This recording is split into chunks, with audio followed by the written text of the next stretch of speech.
Just the four of us? Okay. Oh,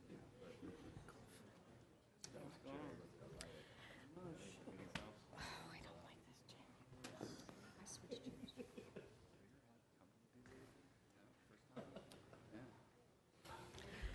Okay. Good evening, everyone.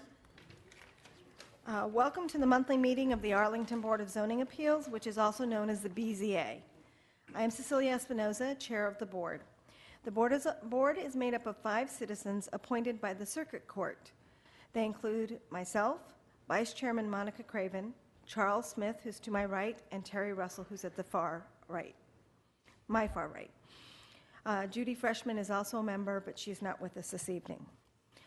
Also present with us this evening are the professional staff, which includes the Deputy Zoning Administrator, Andrew Noxon, who serves as the Secretary of the Board of Zoning Appeals, and Norma Cozart, and who is the Zoning Administrator, Clifton Hogan, and Cheryl Williams. We thank you for being here tonight and extend a warm welcome. To avoid disruptions, we ask that you please turn your cell phones or pagers off or put them in a silent mode. The board's powers are prescribed in the Code of Virginia and are set out in further detail in the county zoning ordinance adopted by the county board. The Board of Zoning Appeals does not have the power to rezone property or amend the regulations set forth in the ordinance. That authority rests with the county board. The board has the authority to do 3 things. First, we can approve use permits that allow modifications of placement requirements for structures on 1 and 2 family lots where there is no option in the zoning ordinance to allow such modifications. 2, we can grant variances from the specific requirements of the zoning ordinances. And 3, we can decide appeals of decisions of the zoning administrator. When approving use permits, the Board of Zoning Appeals may impose conditions that it deems necessary in the public interest, including limiting the duration of the use permit. In order to approve a use permit, the law requires that the board find that the proposal meet conditions and that the use permit will not adversely affect the health or safety of persons residing in the neighborhood, will not be detrimental to the public welfare or injurious to the property or improvements in the neighborhood, and will not be in conflict with the purposes of the master plans and land use and zoning related policies of the county. To do this, the BZA shall consider whether the modification will promote compatibility of development with the surrounding neighborhood because the structure's overall footprint size and placement are similar to the structures on the properties surrounding the lot in question, and whether the modification will help preserve natural landform, historical features, and/or significant trees and foliage. When granting variances, the board must determine that the strict application of the ordinance would produce undue hardship, that the hardship is not generally shared by other properties in the same zoning district, and that the authorization of the variance will not be of substantial detriment to adjacent property, and that the character of the district will not be changed by the granting of the variance. A Virginia Supreme Court ruling requires that a variance cannot be granted unless the effect of the zoning ordinance, as applied to the piece of property under consideration, would, in the absence of a variance, interfere with all reasonable beneficial uses of the property taken as a whole. When deciding appeals of the zoning administrator, the board must determine if the administrator acted correctly. Proceedings are recorded in case any of these matters are taken on appeal. This evening, cases will be called and a brief staff report and recommendation will be given. Following that, board members will ask any questions of the staff that they may have. Next, applicants or their representative will be given an opportunity to make comments to support the application or appeal. If they choose to make a comment, they must come forward to the podium so their comments can be recorded. Next, all speakers for the item will be called. Speakers must fill out a speaker slip, which is available on the table in the front of the room. After we hear from speakers for and against the proposal, the board may permit the applicant a brief opportunity to clarify any points. The board may ask questions of any speakers, but does not permit and will not condone any cross-examination or direct questioning by others. We have deemed the following time limits for speakers to be sufficient: 5 minutes for applicants for use permits and variances, for appeals 20 minutes for appellants or their agents. For use permits, variances, and appeals, we have deemed that 3 minutes for representatives of organizations and 2 minutes for individuals is sufficient. After the board has gathered all the information they need and discussed the case, it will decide the matter by voting on a motion duly made and seconded. A majority is needed to approve any motion. Any appeal from the decision of this board must be made to the circuit court in accordance with state law. On the front table, you will find copies of the staff report for each case before us this evening. I recommend that if you have not yet seen that report for your case, that you get a copy and review it before your case is called. After your case of interest is heard, you are welcome to stay for the balance of the session, or you're free to leave at your convenience. Again, thank you for being here this evening. Mr. Noxon, if you'll call the first case. Thank you very much and good evening. Our first case tonight is case number V-10833-13-UP-2. This is a use permit request by Gary Gortenberg and Ann Purcell to permit a setback of 13.5 feet to the landing instead of 25 feet as required, and also to permit alterations to a porch that was approved by a previous use permit. It's for the maintenance of an existing front porch with a landing and stairs approved by a previous use permit. This is in the R6 zoning district on a premises known as 301 North Edgewood Street. The recommendation is to adopt the attached resolution approving the subject use permit with conditions. Any questions of the staff? Yes. It seems as though in the original use permit that we granted that the word landing only appeared when it talked about construction of a new front screen porch with landing, but we never actually talked about how far the landing should be. Is that correct? Correct. So this is kind of correcting what we did not do the first time? Exactly. Okay. And there was just an error on the survey that we didn't catch doing the math between that front and the street front. We were just looking at the stairs versus the porch base. Any additional questions? Okay, in that case, are Gary Gortenberg or Ann Purcell present?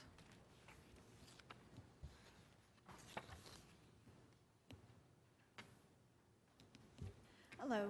Hi, my name is Jeff Kelly, and I'm here on behalf of Mr. Gortenberg. I'm the contractor. I'll need you to for this. fill a speaker split bout. Okay? I'm just here to answer any questions that may be needed. Okay. Yeah, well, if you're a representative, you need to fill out a speaker slip. If you're the actual applicant, then you don't need to fill out a speaker slip. But for the record, because we have all the information about the applicants on the file, then we don't need a speaker slip from them. But if you're not that person, then we need to know who you are for the record. I see, okay. Okay, if you'll give that to me, and Oh, I think I need it, okay.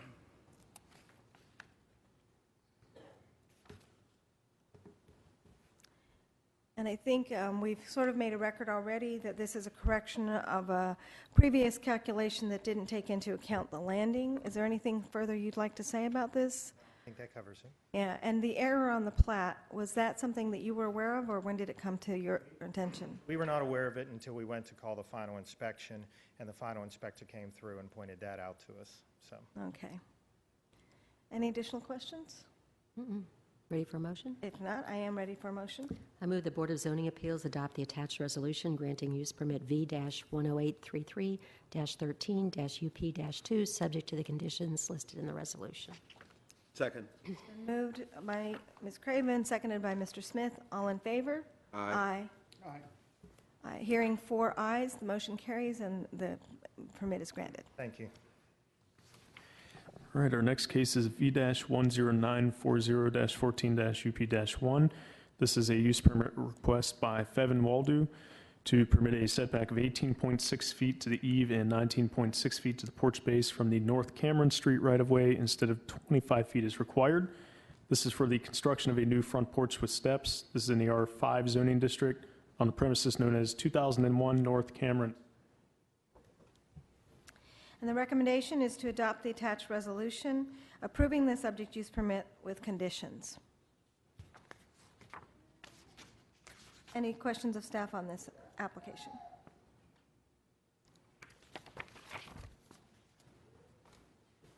Okay, so hearing none, is Faven Woldum present?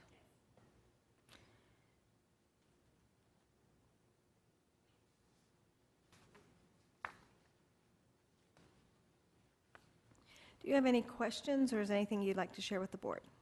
No, it's a pretty narrow steps to go up to the house, and it's a pretty small porch, and a lot of the neighbors in front of us and to the left of us have extended their porches.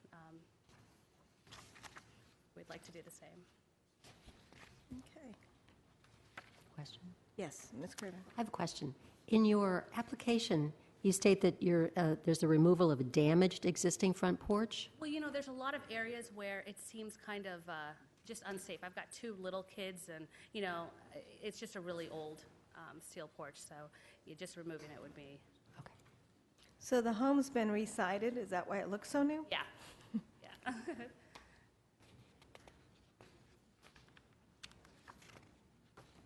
Additional questions?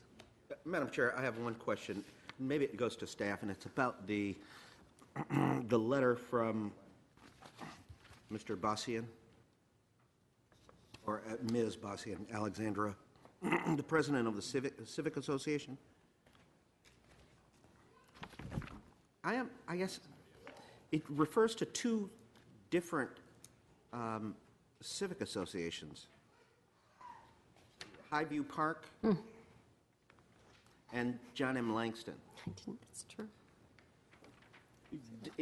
Would I be reading this correctly to think that this is really a statement from 2 civic associations in support of the applicant? I think it's just from one. Let's see. Yeah, there's only, He is speaking about another one. I'm not sure why.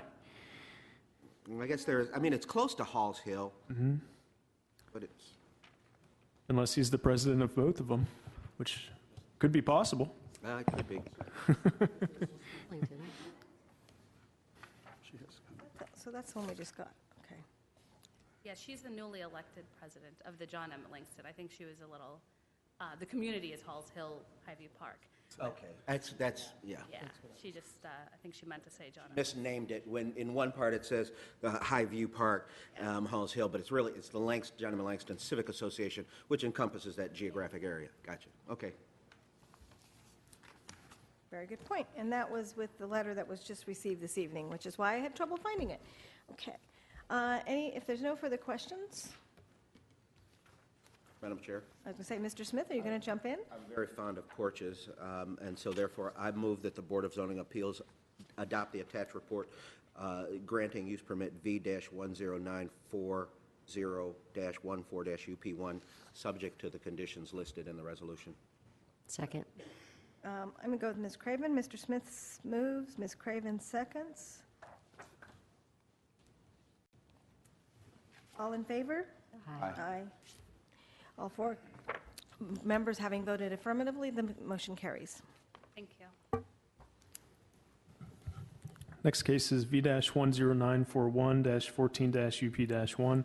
This is a use permit request by David McNamara and Tracy Rimses to permit a setback of 5 feet to the landing, 6 feet to the eave, and 6.5 feet to the porch base from the rear property line instead of 10 feet as required. And also 7 feet to the porch from the left side property line instead of 8 feet as required. It's for a new rear screen porch with a landing and stairs. It's in the R6 zoning district on a premises known as 248 North Park Drive. And the recommendation is to adopt the attached resolution approving the subject use permit with conditions. And at this point, before we ask questions of staff, just want to remind people, in your packets, there are the conditions that come with the approval. So if you have any questions about those conditions when you came up to talk about your case, please ask for any clarification on those matters. And be aware that the measurements, like in the first case, if there's any errors or non-factored elements, you might have to come back if you don't get it exactly right. So please look at those conditions, and hopefully they're all correct. Questions of staff?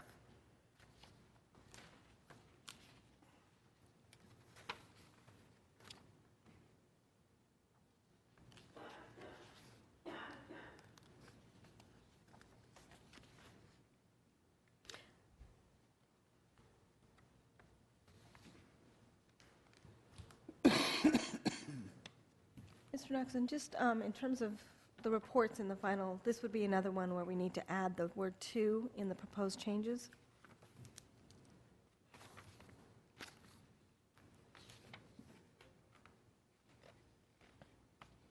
No further questions from the board. Are David McNamara or Tracy Remendez? Remendez. I'm Dave McNamara, Hi, Dave. the homeowner. I'd like to thank you guys for taking your time to consider this effort, and I guess I'm just open for any questions you guys.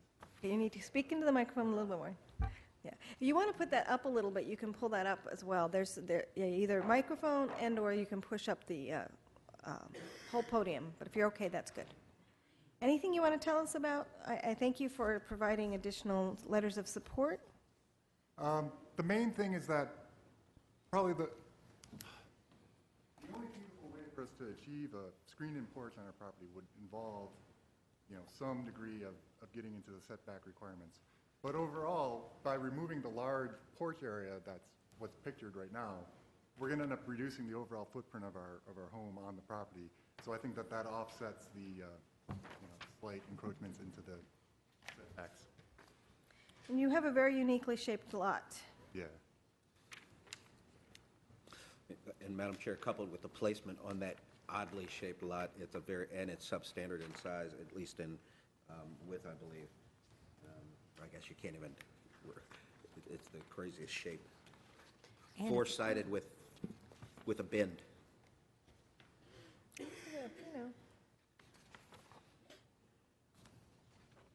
Yeah.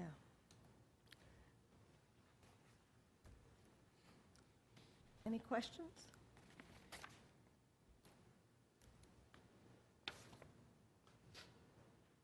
Nope. Then I have chairs ready for a motion. We have to wake up here. I move that the Board of Zoning Appeals adopt the attached resolution approving use permit V-10941-14-UP-1. And I assume that means with the conditions, even though it doesn't say that? It should be with the attached conditions. Second. Thank you. Been moved by Ms. Craven, seconded by Mr. Smith. All in favor? Aye. Motion carries 4-0. Thank you. Okay. Next case, Mr. Knoxon. Next case is V-10942-14-UP-1. This is a use permit request by Robert and Pat McNabb. This is to permit a setback of 8 feet to the garage addition from the left side property line instead of 10 feet as required, and 10 feet to the garden shed and pergola, and 14.5 feet to the one-story garage addition from the 25th Road North right-of-way instead of 25 feet as required, and also 15 feet to the garden shed and pergola from the Military Road right-of-way instead of 25 feet as required. And this is for a new one-story left-side garage addition and a detached garden shed with a pergola. This is in the R8 zoning district on the premises known as 4001 25th Road North. And the recommendation is to adopt the attached resolution approving the subject use permit for a setback of 8 feet to the garage addition from the left side property line, 15 feet to the garage addition from the 25th Road North right-of-way, and 15 feet to the garden shed and pergola from the 25th Road North right-of-way and the Military Road right-of-way with conditions. Staff has also provided an alternative resolution should the BZA wish to grant the use permit as advertised. Questions of staff? Just want to clarify, the only difference that the staff recommendation is that it's 15 feet instead of 10 feet to the garden shed. Is that right? As well as 15 feet to the front of the garage, too. To the garage right here and here, so both 15 instead of 10. Okay.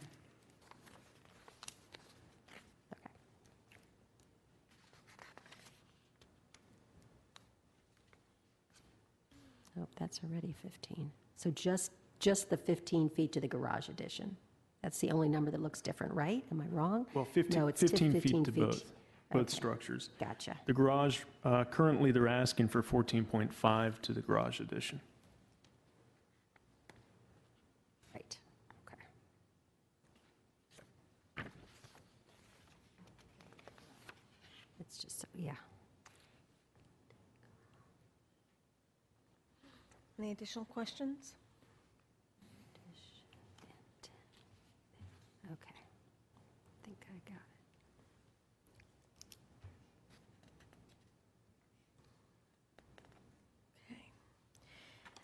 Seeing no more questions of staff at this time, are Robert or Pat McNabb present?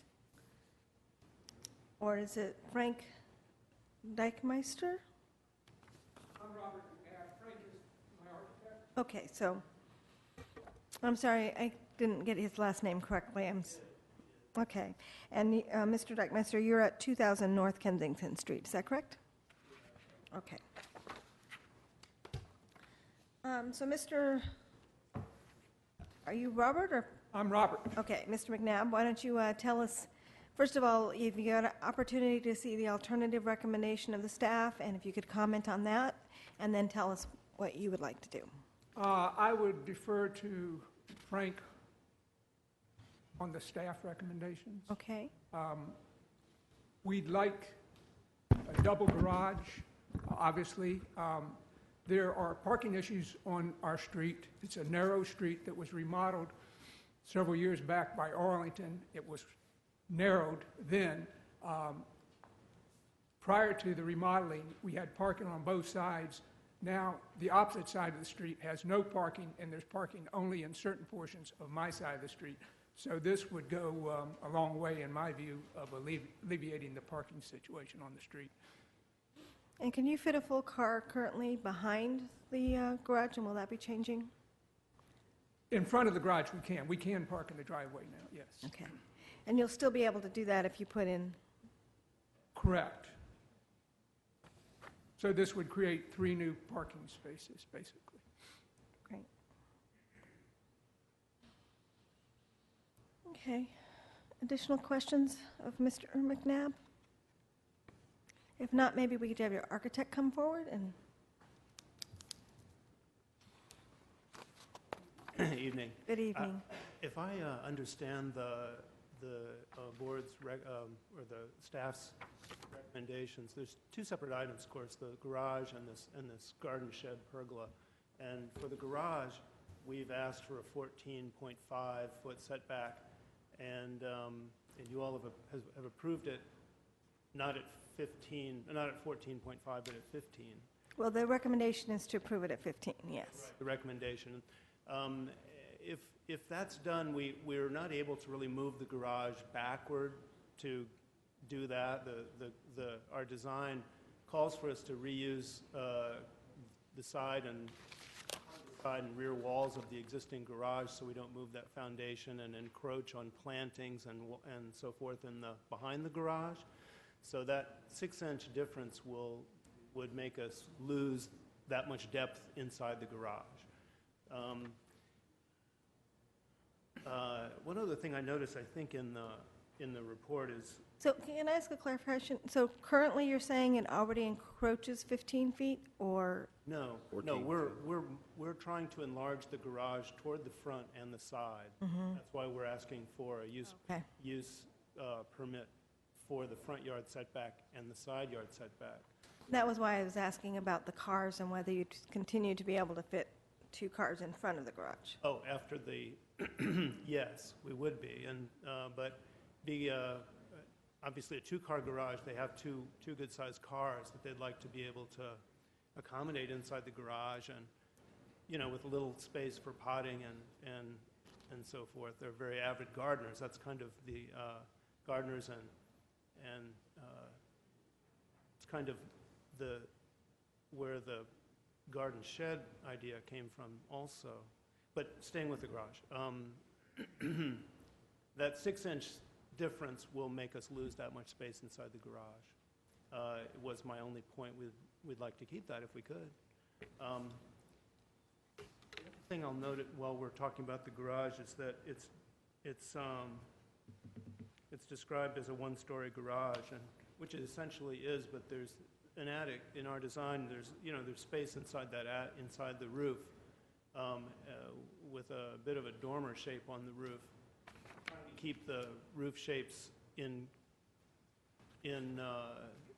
accordance and compatible with the existing house. But it does create some space up there, and I'm not sure that it's really a 1-story garage. Drew, maybe you can clarify whether what we're showing is a 1-story or a 2-story garage. That's a false dormer, though, isn't it? Or is that just going to, are there rafters above? No, it's a dormer that there's space inside of. Now, is there a pull-down?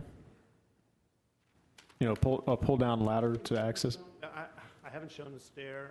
It's meant to be a loft. It's not meant to be, you know, another room in the house, but meant to be additional space and to use for garage-related activities and storage and so forth. But you would have to have a pull-down ladder, correct? Have to have Okay, that okay. inside the garage. There's no built-in stairway, I was going to say, because you didn't show any on the plans. I didn't, you're right, I didn't. But it just, I didn't identify it in the application as a one-story garage, and I see that you did on the recommendation, on the description.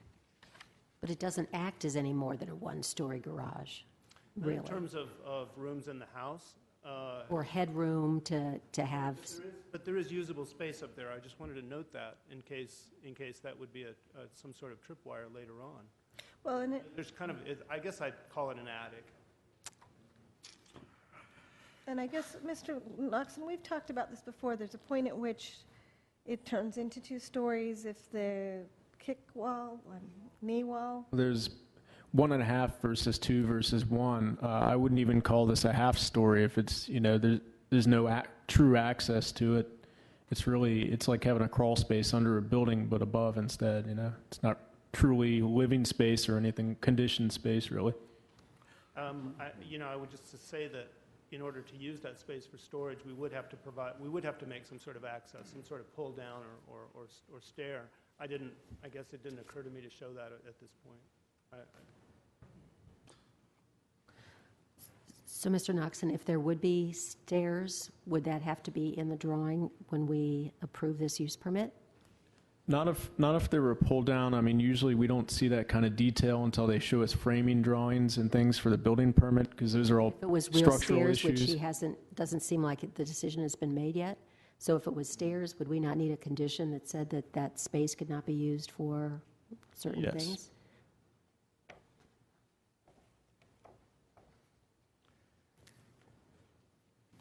And we don't want you or successors to get into trouble by having this converted into something in the house with it not being clear in the use permit that was granted, that it can't be turned into living space. Right, I understand. Right. I also wanted to talk about the shed setback too. Yes, if you would, please. In our application, we asked for the shed, by the way, the shed is not, we're looking at the garage now, but the shed is further out into the kind of acute angle in the off to the skinny part of the site. And other side, yeah, there you go. And there's a lot of the site that's very beautiful, but is not very usable kind of to the owners who like to be out there and enjoy the yard. And so the shed was an idea to make a place for more potting, garden-related activities, and sit under a cover.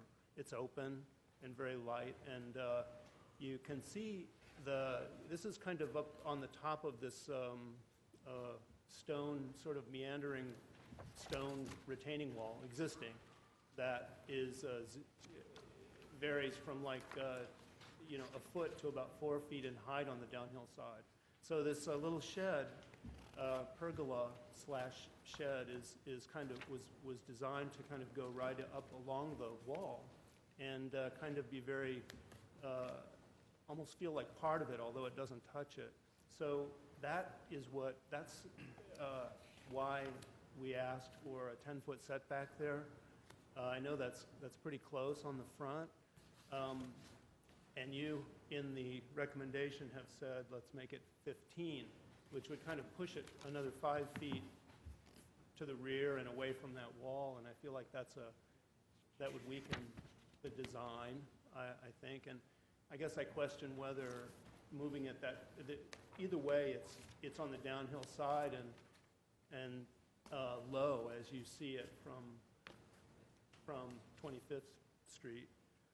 And so I'm not sure that moving it 5 feet back really makes a difference in terms of what you normally think of as a front yard setback. So I would offer that and ask if we could if there's any way to get it a little closer there.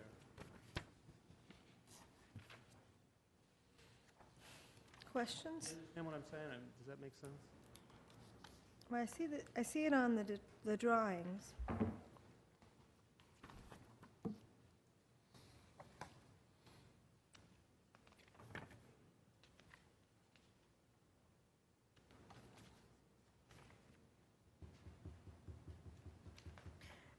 I guess my question on the drawing, though, it looks like you still have a lot of that stone wall, and if you moved the pergola to where the staff is recommending, it's still going to be there. I'm sorry? The wall's still going to be present. The wall's present. It's just that we thought of the design of the pergola and the shed as kind of nestled up against the wall, and it's not exactly that if we move it back 5 feet.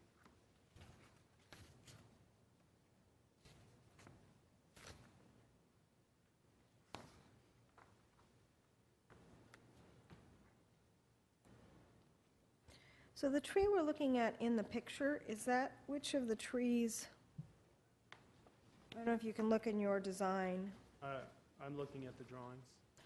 So, and then look at the tree that you have here. Which tree is that? There are three trees in your drawing. The tree in the picture, if you look at the front elevation of the garden shed, that big tree in the photo is on the left of the garden shed, and it is in front of it. It's on the top. The tree is on the high side of the retaining wall, and the shed should be shown to be disappearing behind it. I'm sorry for that. It looks, the lines overlap there. But you can, on the plan, you can see that the big tree that shows on the plan in the middle of the plan drawing is that tree, and the garden shed is kind of behind it, the pergola part of the garden shed.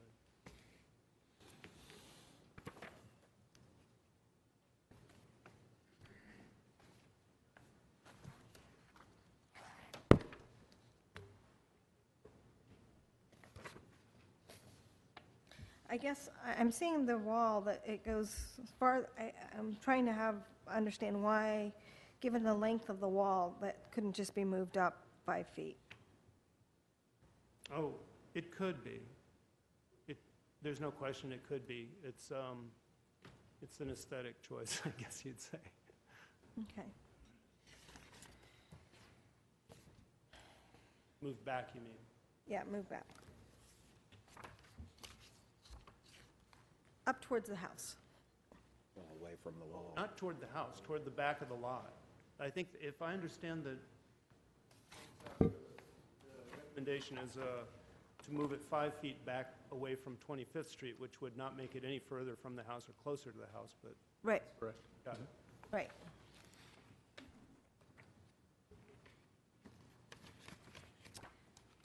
Questions or thoughts from the board? So all the pictures, if you don't mind, of the shed and the pergola show everything open. Is this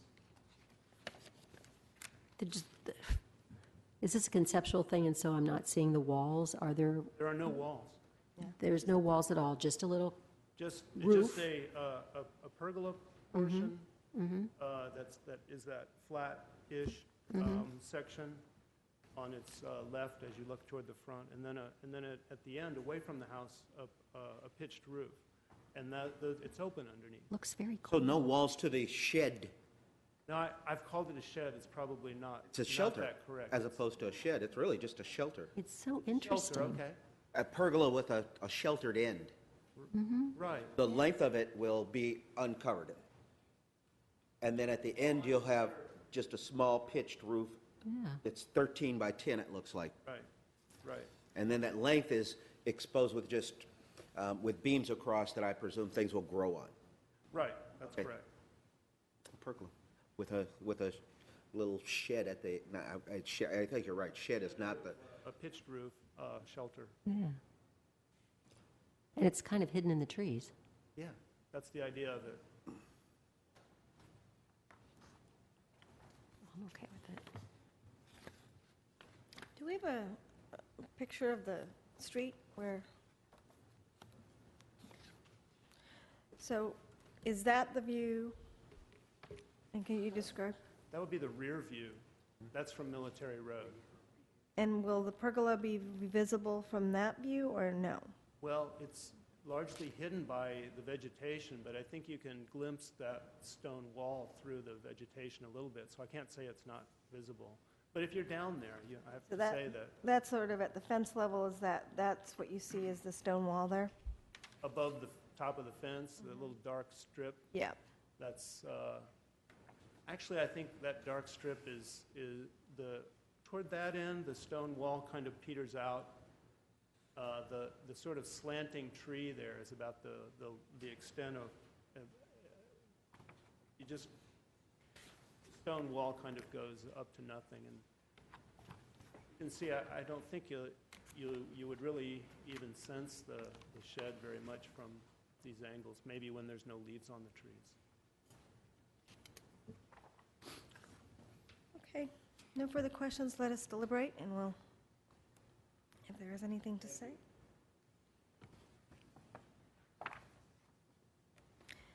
I guess, Mr. Noxon, anything in addition that the staff would like to say about the reason for the recommendation of denial of the pergola, aside from the strict reading of the code? Just looking at the staff analysis, talking about the different structures that have been built in the neighborhood, there have been some things built as close as 12.5, 12.6. The only, I would say the only accessory building we found was a detached shed that was 15 feet from the street down on Lorcom Lane. And then also, usually we don't recommend approval for something that's closer than 15 feet to a street when there is the option of moving it back. We actually advertised the second setback of 15 feet from military so that they may be able to push it back more into the center of that tip of the lot as opposed to being closer to either street. But this is unique because it's not a complete structure. It's got a roof, and as long as the vegetation is around, you really don't notice. But one almost should have a condition that would state something about the vegetation. Because if all of a sudden, if all the tree, everything was cut down, then it would be there. I mean, I can't imagine anybody would want to do that, but who knows?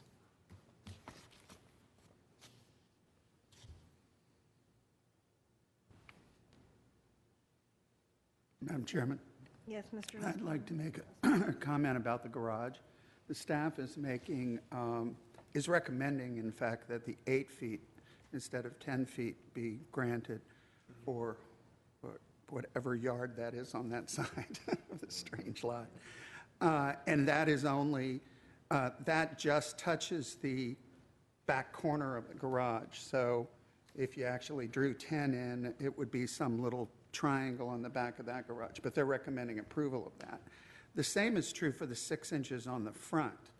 It would, if someone had drawn in for us what effect it is, it's a little corner by the right side door of the front of the garage. So for me, the garage is kind of a no-brainer. I think we could give the 6 inches.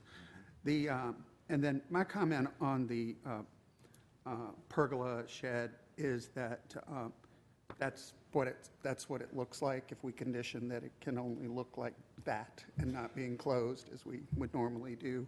And it's in the recommendation. Seems relatively minor, and I'm not sure that 5 feet will make a big difference there. So those are my thoughts on this one. And Madam Chair, I would associate myself with Mr. Russell's position. And the chair would point out that the alternative resolution does specify in condition 3 that the applicant agrees that the garage and shed shall not be built over. We may want to add a condition, however, with the garage that it should not be used for dwelling. Is there standard language you have for that, for garage? We usually say that we usually say that it not be built over and that it may not be used as a living space. May not be used or used as a living space. We can amend condition 3, built over or used as a living space.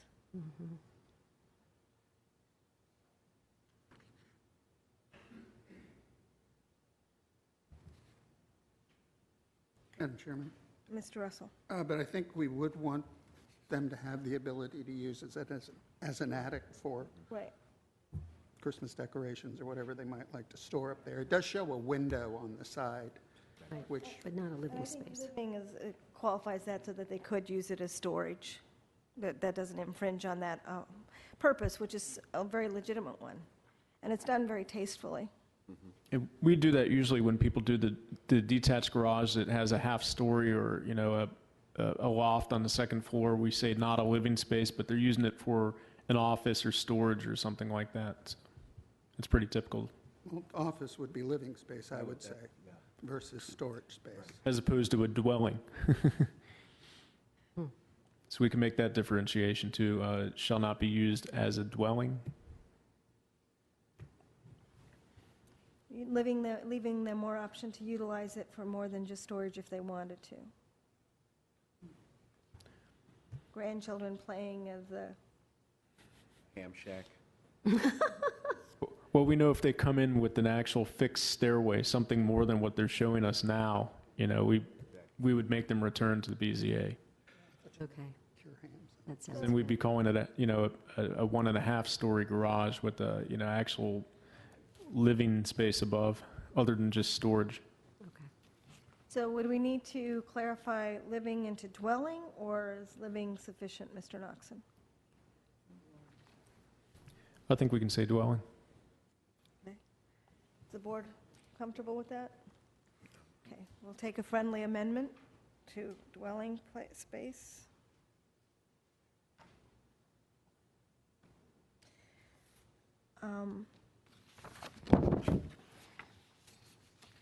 Are we ready for a motion?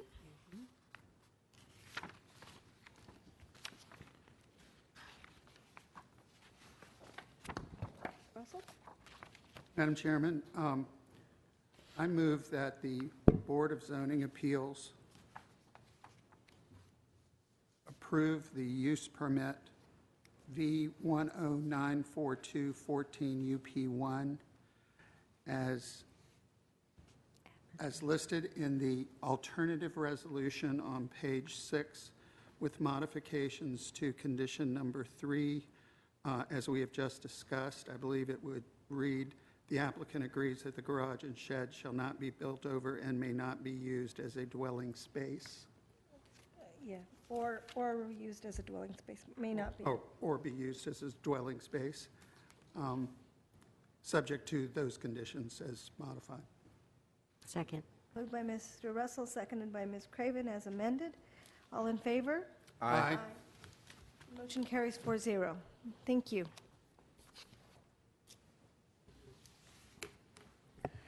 Next case is V-10943-14-UP-1. This is a use permit request by Sharon Gold. This is to permit a setback of 6.7 feet to a new second-story addition from the right side property line instead of 10 feet as required, and 4.6 feet to the existing stairs from the left side property line instead of 8 feet as required. Also an aggregate side yard of 11.3 feet instead of 18 feet as required. This is all for the construction of a new second-story addition above an existing enclosed porch, and also to bring an existing left side stairway into compliance. This is the R6 zoning district, premises known as 1115 North George Mason Drive. And the recommendation is to adopt the attached resolution approving the subject use permit with conditions. Mr. Noxon, I'd point out in this report as well that under the proposed changes, we need to add the word "to" after wish. Any questions of the staff?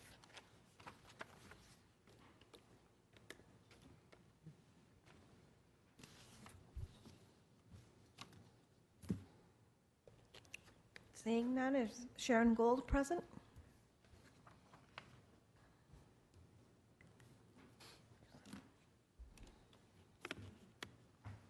Yes, I am Sharon Gold. Okay. What do you want to tell us, if anything, about your request? I imagine the house will then have similar look on both right and left side when you're done. So that's correct. It's a balcony that I really don't use, and just want to add a bathroom on the second level.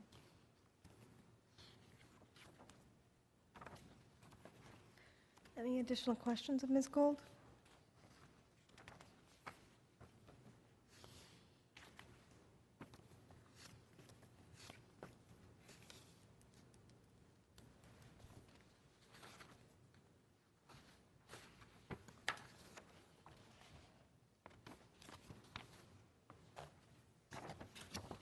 Madam Chairman, are you ready for a motion? Okay. I move the Board of Zoning Appeals adopt the attached resolution approving use permit V-10943-14-UP-1, subject also to the attached conditions. Second. Moved by Ms. Craven, seconded by Mr. Smith. All in favor? Aye. Motion carries. Thank you. Very much.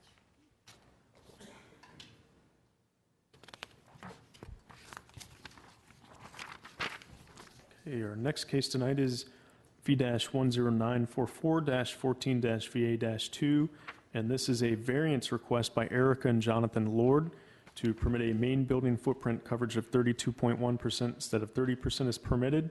Also, a total lot coverage of 40.5% instead of 40% is permitted. It's for the construction of a new rear rooftop deck above an existing enclosed porch with a landing and stairs. And this is in the R6 zoning district on the premises known as 43 South Edison Street. Thanks. And the recommendation is to adopt the attached resolution denying the variance. The staff has provided an alternative resolution should the BZA wish to grant the variance with conditions. Additionally, the report tonight was amended by new drawings as well. Those drawings were for a different case. Those are for 1000 South Edison. I keep doing the same thing. But it says 43. Two Edison Streets this time. It's confusing. And what's interesting, though, is this says Lot 43 on the drawing.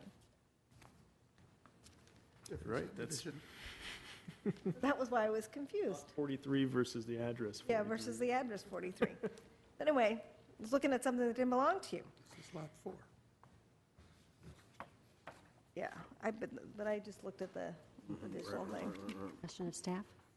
Yes, questions of staff. In the report, it states that the applicants have by right alternatives such as building a grade level deck or patio which would not impact coverage or require variance. This has been discussed with them? I discussed it with Miss Lord, I believe, a few months ago. And they just seem to really want to go ahead with this project. I think we even talked about this about 2 years ago. They were looking to do some other alterations before too, and we discussed some other things at that time as well. So.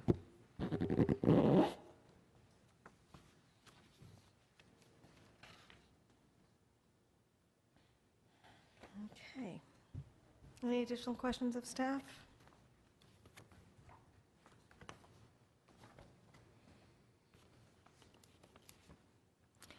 Okay. Are Erica and/or Jonathan Lord present?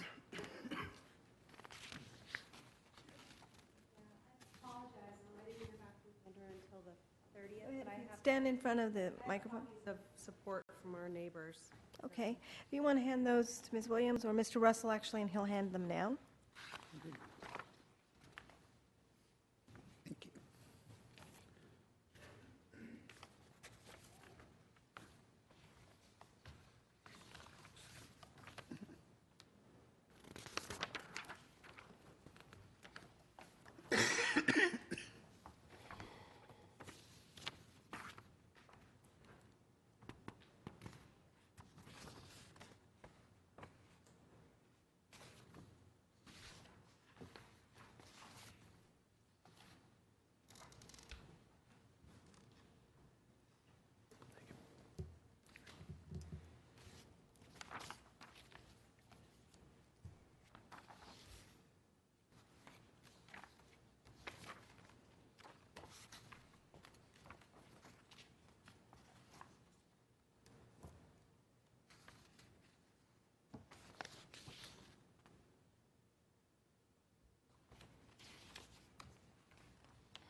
Why don't you go ahead and tell us, maybe you can start by answering Ms. Craven's question. Have you considered alternatives? And as you recall from the beginning of the meeting, in order to grant variance, there must be a hardship to this property that wouldn't exist otherwise if we don't grant you this variance. So how do you believe you meet that standard? Well, our biggest challenge is that white oak that is in the picture. We are hesitant to take it down, but the deadfall requires us to be on the roof like 16 times a year at least to get branches and acorns. It's a tar and gravel roof right now, so everything just kind of sticks and clogs the gutter. So our neighbors are taking down the trees. And we were like, hey, we could come up with a good way to access it, you know, without having to pull ladders out and be unsafe, then it wouldn't be quite as much of a issue. So that's kind of where the whole genesis started. And I wasn't aware when we bought the house that it was out of code for anything, so didn't really realize that it was an issue. And unfortunately, poor Mr. Noxon had like 8,000 emails from me because I wasn't picking up what he was laying down in terms of the why. I think it took about 3 months of back and forth before I was like, oh. So that's kind of why we got so far down the process. I definitely wouldn't have spent so much with an architect if I'd known up front that it would not have a high likelihood of passing. But yeah, we're surrounded by trees. We're in Arlington Forest, just that little U off of 50. So that's our biggest challenges.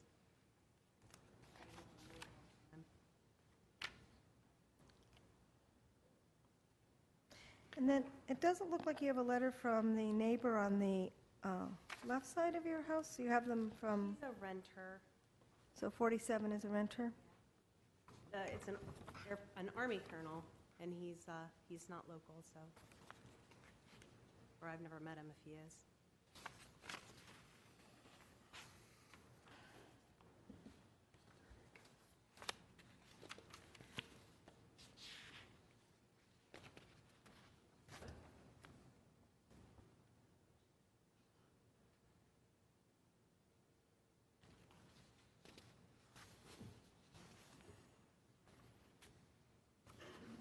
Madam Chairman, Mr. can Russell? I ask a question of the staff? Mr. Noxon, you note that it will only add 12 square feet of coverage to the non-conforming coverage of the home. Am I missing what the percentage is now? I know it's supposed to be 30, but what is it now 32.1. It is, let me see if I can find it. without the stair?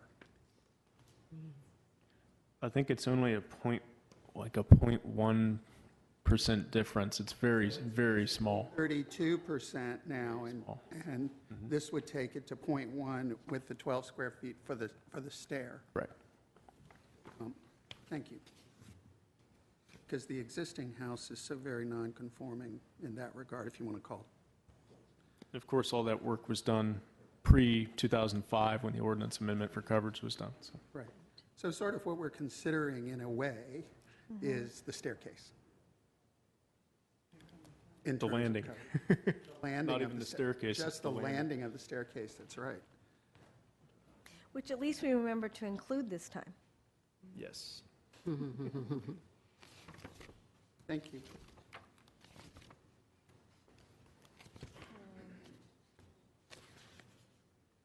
Question of staff. So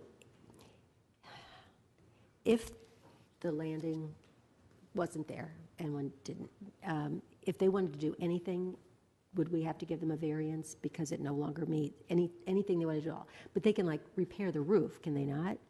They could repair it, but they couldn't replace any structural members. They can't make a structural alteration to it. So they could reshingle it, maybe do some tar paper, and that's about it.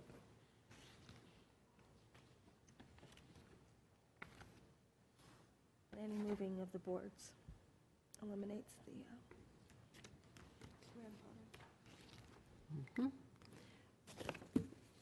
Is that variance material, variance worthy? Madam Chair. I don't know, I was actually thinking in terms of the variance worthy. the question becomes, if something was in compliance and becomes out of compliance because of a code change, Right. how does that intersect with the variance law? We hadn't really had one of those cases. Mr. Smith? Well, you say pre-code change, it's okay. Code changes, now it's out of compliance. And there's no language that talks about grandfathered properties. But it's, I think the new law applies. That would be my gut on that. But I guess my question was going to, I'm looking for the condition of the roof after these 16 episodes, I think you said, in a year of having to go up there and clean off the acorns, shells, branches. Has there been any damage as a result of limbs falling or the like? Not anything that we couldn't get repaired for like under, I mean, we've had, So that's yes, there was, even though it's minor. yes, nothing significant or structural, but minor damage. So there's been damage because of tree branches falling. It's repeatedly, it's, okay. which at some point would require a replacement of the roof, which will not be possible without a use permit. Well, it is, but not if there's Not any if- structural I was changes. going to say, not if it's structural, not if it causes the damage to a board. Well, if there's no change, but just replacement. Nope, Can you replacement replace counts, an existing board in the same location? not really. No, Exactly, you could do repairs, but if you start, Replacing No. something that's damaged? not traditionally. not if it's one of the structural members, not if it's, wall bracing or any beams in the ceiling or anything like that. Understand Does- it. does Makes have- sense. Repair it so it's less susceptible to damage in the future by making it pitched or the like. Exactly, a change in pitch would be structural as well. May I ask a question? Yes, please. And I think we're getting off track a little bit, but particularly about what I'm going to say. But I thought that you had the right, if you want to call it that, to replace something in place that's non-conforming for 2 years under state law.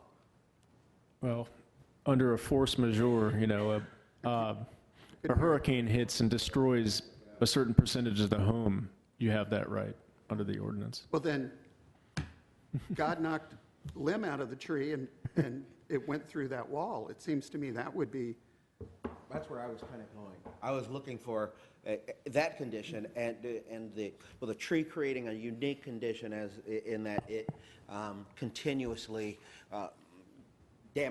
causes damage to the roof by the things that fall off of it. The proximity to that tree.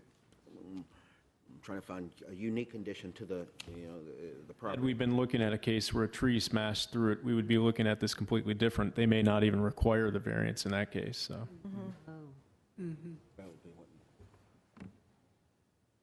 it would have to be a That's whole force tree, not a majeure. limb. That's a force majeure that a storm caused the thing to fall down. So in that case, it would fall under the non-conforming, where they could go ahead and repair because it's a force majeure. So they should wait for a big storm and then they can go ahead and take care of it. yeah, but they couldn't build the deck and add the stair to No, it. that's Exactly, true. they have to build it back, exactly. Had, Right. yeah. Um, God, it's the whole damn house. My house is 7 feet off the street. I can't remember what question I was going to ask. If it So, Mr. Noxon, I know I was going to ask you, what are the alternatives that you think they could undertake? You're just saying putting a deck someplace else and not addressing Putting- the problem of the Exactly. deck there. A grade level deck as opposed to replacing the roof and putting a deck and a landing and stairs up to that. I mean, they could have a deck in their yard, they can use their yard, utilize their yard as it is without having to get a variance. Now, if they wanted to come back and just replace the roof, to change the pitch or something, they would still be in front of us for a variance.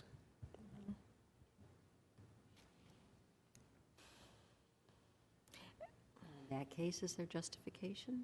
Well, I mean, I think the justification, or the larger issue becomes, is there justification given the nature of the property in question? And as the applicant has testified, the difference in terms of this property and her neighbor's property is the existence of this tree. And that even though you're in Arlington Forest and the other neighbors have trees, they're dealing with them by cutting them down. And I guess one of the things I look at is one of our obligations under the master plan and zoning ordinances is to maintain a tree canopy and to try and keep a lot of those issues intact. So I think that is the placement of that tree next to your house is something that is unique to your property. And whether there are trees in the next door neighbor's property or not isn't relevant to that. We just have to look at your piece of property itself and whether it can meet the test. And that's what I'm looking at and trying to listen to the request. So I do think that the strict application of the ordinance as to the piece of property in question, that is the roof, not the whole property, there may be hardship. I don't believe that hardship is shared by the properties in the same zoning district. And I think to the extent that all we're talking about is a fix to the roof which would allow for better use, it doesn't create a substantial detriment to the adjacent property or the character of the district. It's already a non-conforming site. There's no additional hardship or issues to the property. So that would be how I would analyze the potential of finding the meeting of the test. Yeah, and it's not to discount what the staff has indicated. I think that if we're just talking about building a deck, that could in fact be done in another part of the property. So that's the only issue I'm not 100% sure of, because I don't believe the staff's recommendation is unfounded either. But I think if we isolate the question to the request before us, which if a force de jure had happened, we would be required to do as well. Because if that tree came down and you came to us because you said, okay, now the tree's come down, I can repair this, but I want to replace the roof with a pitch or do something else that would minimize the harm, we'd be in the same position in terms of looking at, I think, just the replacement of the roof. So I don't think it's inappropriate to just look at the roof issue as opposed to the whole rest of the property in addressing the request for the variance. Right. I agree. Madam Chair? Mr. Smith. Well, therefore, let me try this. Let me try the alternative resolution. Madam Chair, I move that the Board of Zoning Appeals adopt the alternative resolution granting variance V-10944-14-VA-2, subject to the conditions listed in the alternative resolution. Second. It's been moved by Mr. Smith, seconded by Mr. Russell to adopt the alternative resolution. All in favor? Aye. Aye. Opposed? When opposed, the motion carries 3-1. So, Who voted against? Okay, we also have an associated use permit with this variance case. Pull that one out here. It's V-10944-14-UP-1. This is a use permit request by Erica and Jonathan Lord to permit a setback of 1.7 feet to the shed and 15.3 feet to the rooftop deck from the South 4 Mile Run Drive right-of-way, while instead of 25 feet is required. It's for a new rear rooftop deck and an existing above an existing enclosed porch with a landing and stairs, and also to maintain an existing shed in its current location. It's in the R6 zoning district and premises known as 43 South Edison Street. now the shed is different than what we just talked about, right? Correct. There's no issue with coverage on that. Just location. But the placement. Correct.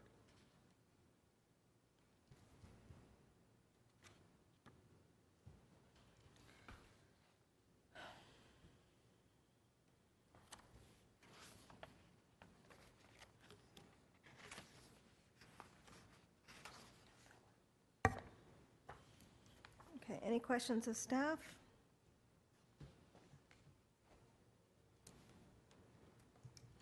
Okay, Ms. Lord, do you want to come back up? I guess in this question, in this issue, my question is there an ability to move that shed so that it can be brought into, no? There really isn't anywhere. Because they're technically on a right-of-way, instead of the 1-foot rear setback, they have a 25-foot rear setback. So their whole backyard is blown for this. Yeah. So that is a unique condition. Especially since it's a vacant right-of-way that will probably never be developed. Right. Is it a conservation easement, Mr. Knoxon? Not that portion, but across that right-of-way is the WNOD trail. Okay. Madam Chairman, Mr. Russell? if this was, if the county had abandoned the right-of-way in terms of being a street right-of-way, and it was county property like the rest of the down the hill that's zoned S3A, would the setback be different because it wasn't a street right-of-way? Yes, it would be 1 foot as opposed to 25.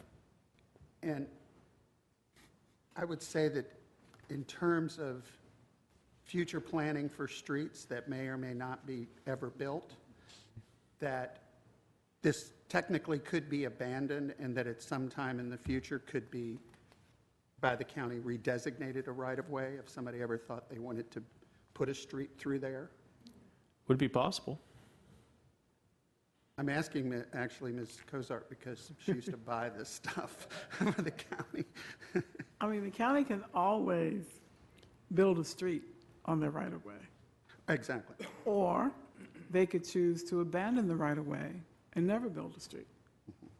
So you can't predict what a future county board might do Right. with this property. In the case before us, there's really nothing we can do about it, of course, because it is right-of-way, albeit one that has not been developed and therefore establishes this hardship perhaps of, although there would be a 25-foot rear setback, but in the case of the shed could be in that if it was not a right-of-way. Right. Thank you. I'm just stating the obvious, I guess. Thank you. And if the street were built, it wouldn't affect the shed even if it was in the right-of-way because it's not going to go through the shed. Right, it wouldn't, if the street were built, it wouldn't affect the shed at all because whatever was there is still there. Right. The only way that the street being built would affect the right-of-way if they widened it. And then they would have to purchase the property from the property owners and buy the shed. Which would be lawful because would have granted the variance. Which would be lawful, and they would have to buy the shed because we would have granted the variance. Right. And so the Right.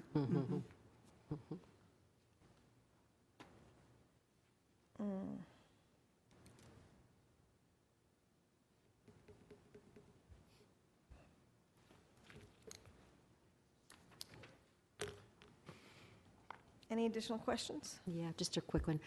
So is staff rationale for denying the use permit for the rooftop deck with landing and stairs because of the variance? Correct, Okay. exactly. Oh, I didn't say the recommendation, did I? So the recommendation was to adopt the attached resolution denying the use permit for the rooftop deck with landing and stairs, but granting the use permit for the existing detached shed. And an alternative resolution has been provided should we wish to grant the use permit as advertised. Madam Chair, Mr. Smith? if you tried, I'd run up the flagpole a motion to adopt the alternative resolution granting the use permit for the shed and the deck, with the condition that, with the conditions that are listed in the alternative resolution. Second. Been moved by Mr. Smith, seconded by Mr. Russell. All in favor? Aye. Carries 4-0. You've gotten your permission.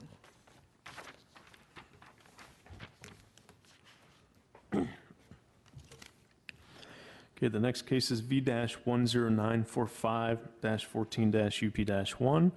This is a use permit request by Shahzad Kiani to permit a setback of 13 feet to the landing, 14 feet to the eave, and 15.4 feet to the wall of a new second-story cantilevered bay addition and a second-story addition from the rear property line instead of 25 feet as required.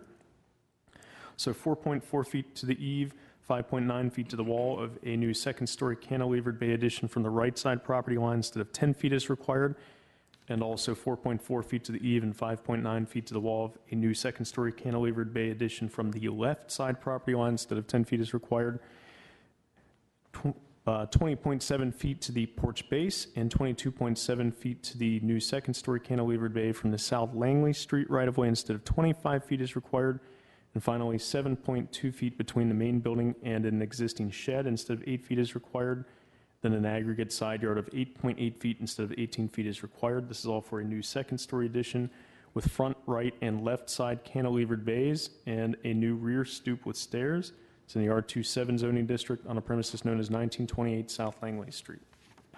The recommendation is to adopt the attached resolution denying the use permit for setbacks of 13 feet to the landing from the rear property line, 4.4 feet to the eave, and 5.9 feet to the wall of a new second-story cantilevered bay addition from the right side property line, and 4.4 feet to the eave and 5.9 feet to the wall of a new second-story cantilevered bay addition from the left side property line, but approving setbacks of 14 feet to the eave of a new second-story addition above the existing main building footprint from a rear property line, 20.7 feet to the porch base, and 22.7 feet to the new second-story cantilevered bay from the South Langley Street right-of-way, and 7.2 feet between the main building and an existing shed.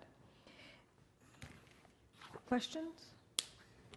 Mr. Knox, I had one question. That last sentence, that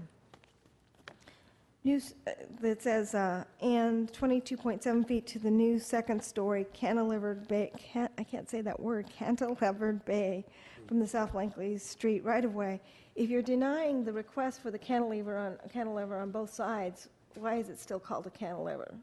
I can't say the word, but... There's a third cantilevering bay on the front of the house. There are two on each side of the house, and then there's one on the front, which doesn't touch either of the other two. It's a separate one. If you look at the floor plans, the second floor plan, you'll notice there's a bump out in 3 different locations. Okay.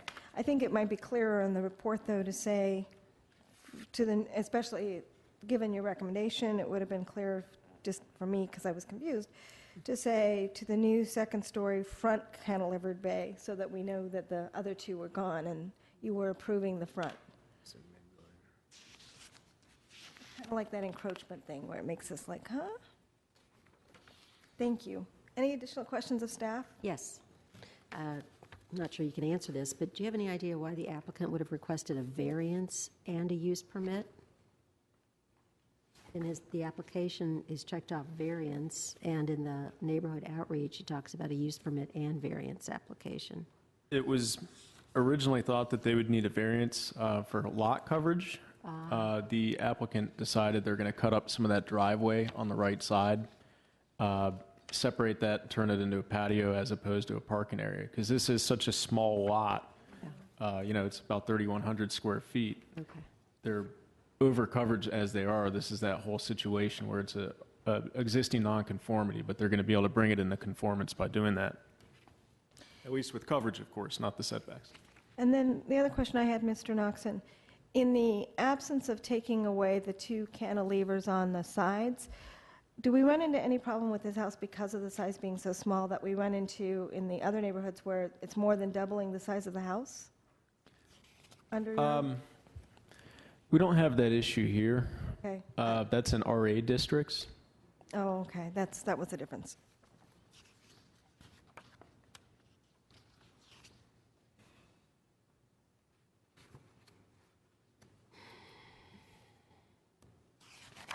Okay. If no further questions of staff, is Shanaz Kiani here?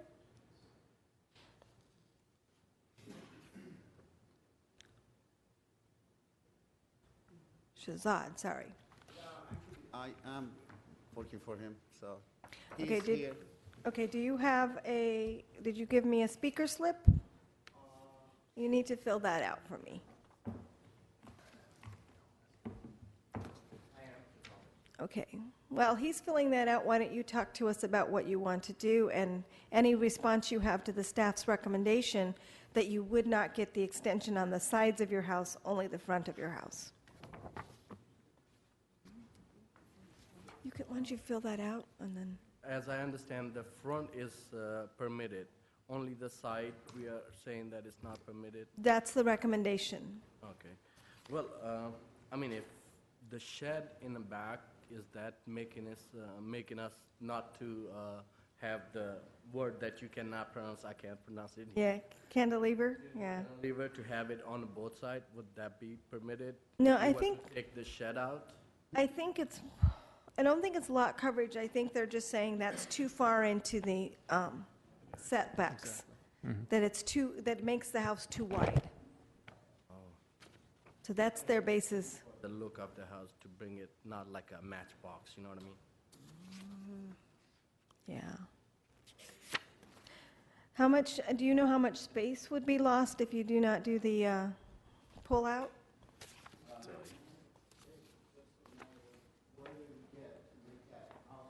Needs to come to the. We'll need you to finish filling that out before you can speak. Be 48 square feet.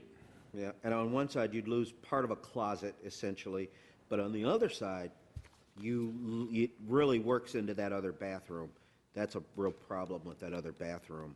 You just have just enough space to put a shower stall in there, and then it would make that bedroom 3, it would make it roughly 10 by 8.5, which is small, 10.5 by 8.5.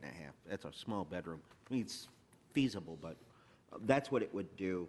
The one on the front would make that bedroom 9 by 12, which is not all that bad. Almost 10. But 8 by The 12. one on the front's approved, Mr. Yeah. Smith, so it'd just be the 2 on the sides.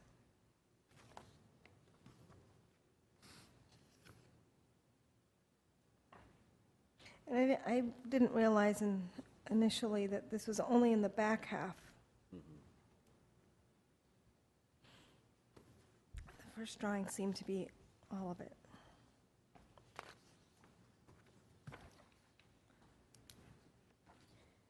See, that's what I didn't understand about the 3 sides. I was thinking it was going like a muffin top. Exactly. I was thinking muffin top over the house. Just little bump outs here and there. Yeah.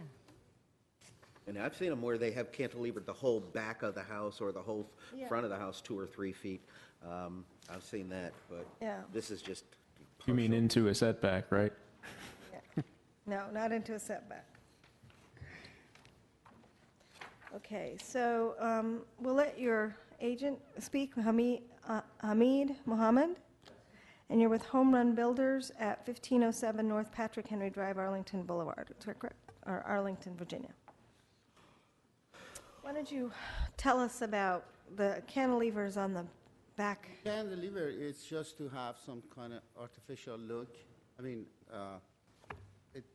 it's just the look of the, I mean, even if you get like a 18-inch cantilever over there, we just make it look like, kind of like get it out of the box looking, going up from the side, which you see, we just using like 12 feet from each side.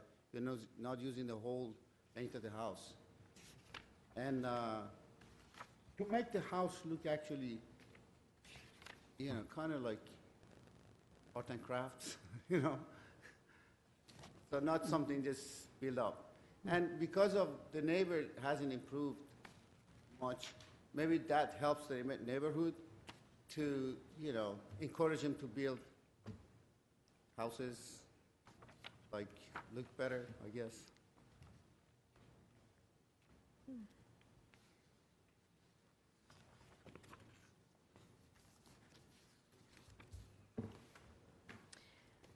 Let me look at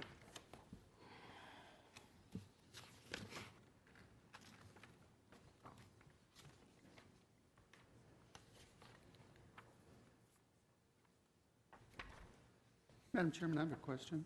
Yes, Mr. Russell. Mr. Noxon, in the subject, and I should probably know this, but I noticed that it's instead of 10 feet as required on both the left and right sides.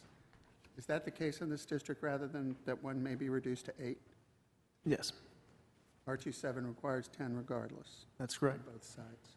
So in most single-family situations, this is really a two-family district. That's the purpose of this district. But in everything that's residential, pretty much you have to 10 and the build 8 a otherwise. single-family house, and that's what people have done in this neighborhood. So one of these could be 8. There would still need to be some relief given to do these particular, but at least one of them would be less, given the existing walls are non-conforming. No, I guess they're not. No, They're conforming. it would only go into the setback because they are conforming, right? So, well, let me ask that question then.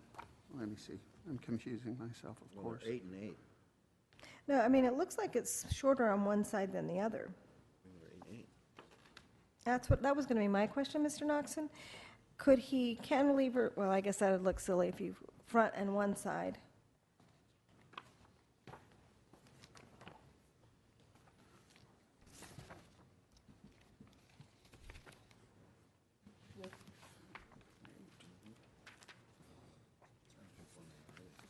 That's why they could let them go straight up. Madam Chairman, we were just looking at Mr. Smith and I, apparently the plat shows the existing setbacks at 8 and 8 on a dwelling built in 1986, if that part is correct, which wouldn't they have had to have been 10 and 10 then? They had a variance when it was built. Sorry, that's right, that's right. There was a previous variance. Exactly the 1985 variance. Since this is a modification of a previous variance, but now we can do these by use permit. Thank you. So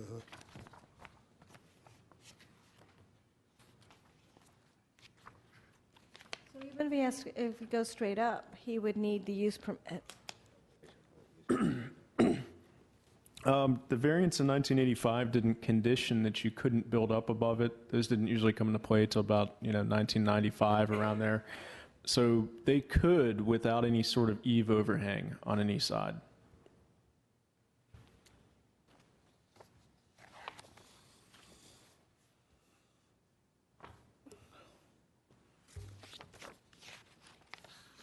Madam Chairman, Yes. you also say too, Mr. Smith was pointing out the left side bedroom and bathroom, I would call it. That seems to me, in looking at the interior plan, is a lot of that is the function of the existing staircase, where it is. Therefore, if you go to put a bathroom at near that staircase, you need a couple extra feet to get all 3 fixtures in. Right. That almost seemed to have more of a structural hardship than, for example, the walk-in closet on the right side, which the purpose of that bump out, other than aesthetics, as the agent has pointed out, was to put in a fully walk-in closet on that side. Well, it also accommodates one of the pieces of the bathroom as well. Oh, I see what you're saying. Right side that way. I was thinking that the other bathroom could also have been impacted by the stairs. I see.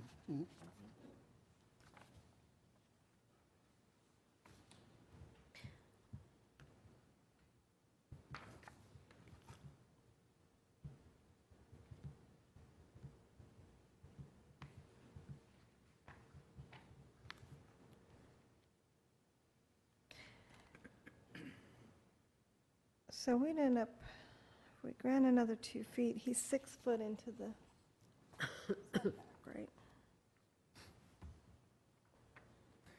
Where because they had the original variance and now, yeah. Except, let's see. And that side, it looks like it's already closer.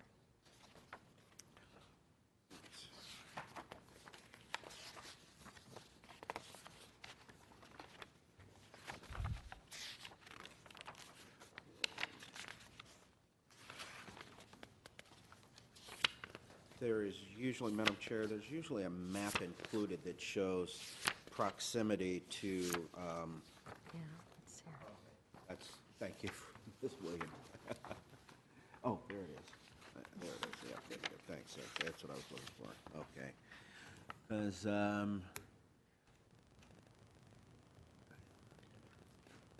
And they are kind of squeezed in there, though. Not so much on the right side where you have the driveway. The left side, you just have that 8 feet. And then it looks like the other side also probably only has 8 feet. He's got more on his far side, on his left side, so.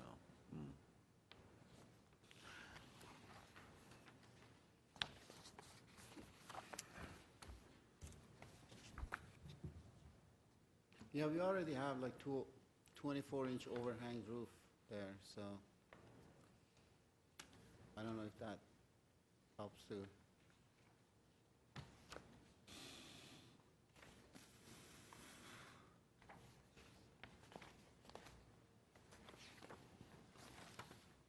I mean, looks like closest.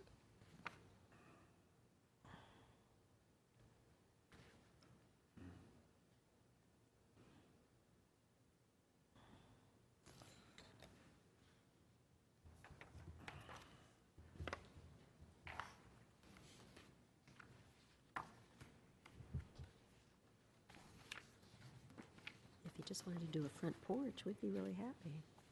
Oh, even the front cantilever, that's fine. Exactly. Just those sides. So I think, I'm not sure where my fellow board members are, but I think we're having very big concerns about the request for the side additions. So my question always is to the builder or to the person who's representing the individual, can you redesign the interior if we deny they take away the sides to accommodate what you need to do? Yeah, we can do that. Okay. I think in light of that, we may be ready for a motion.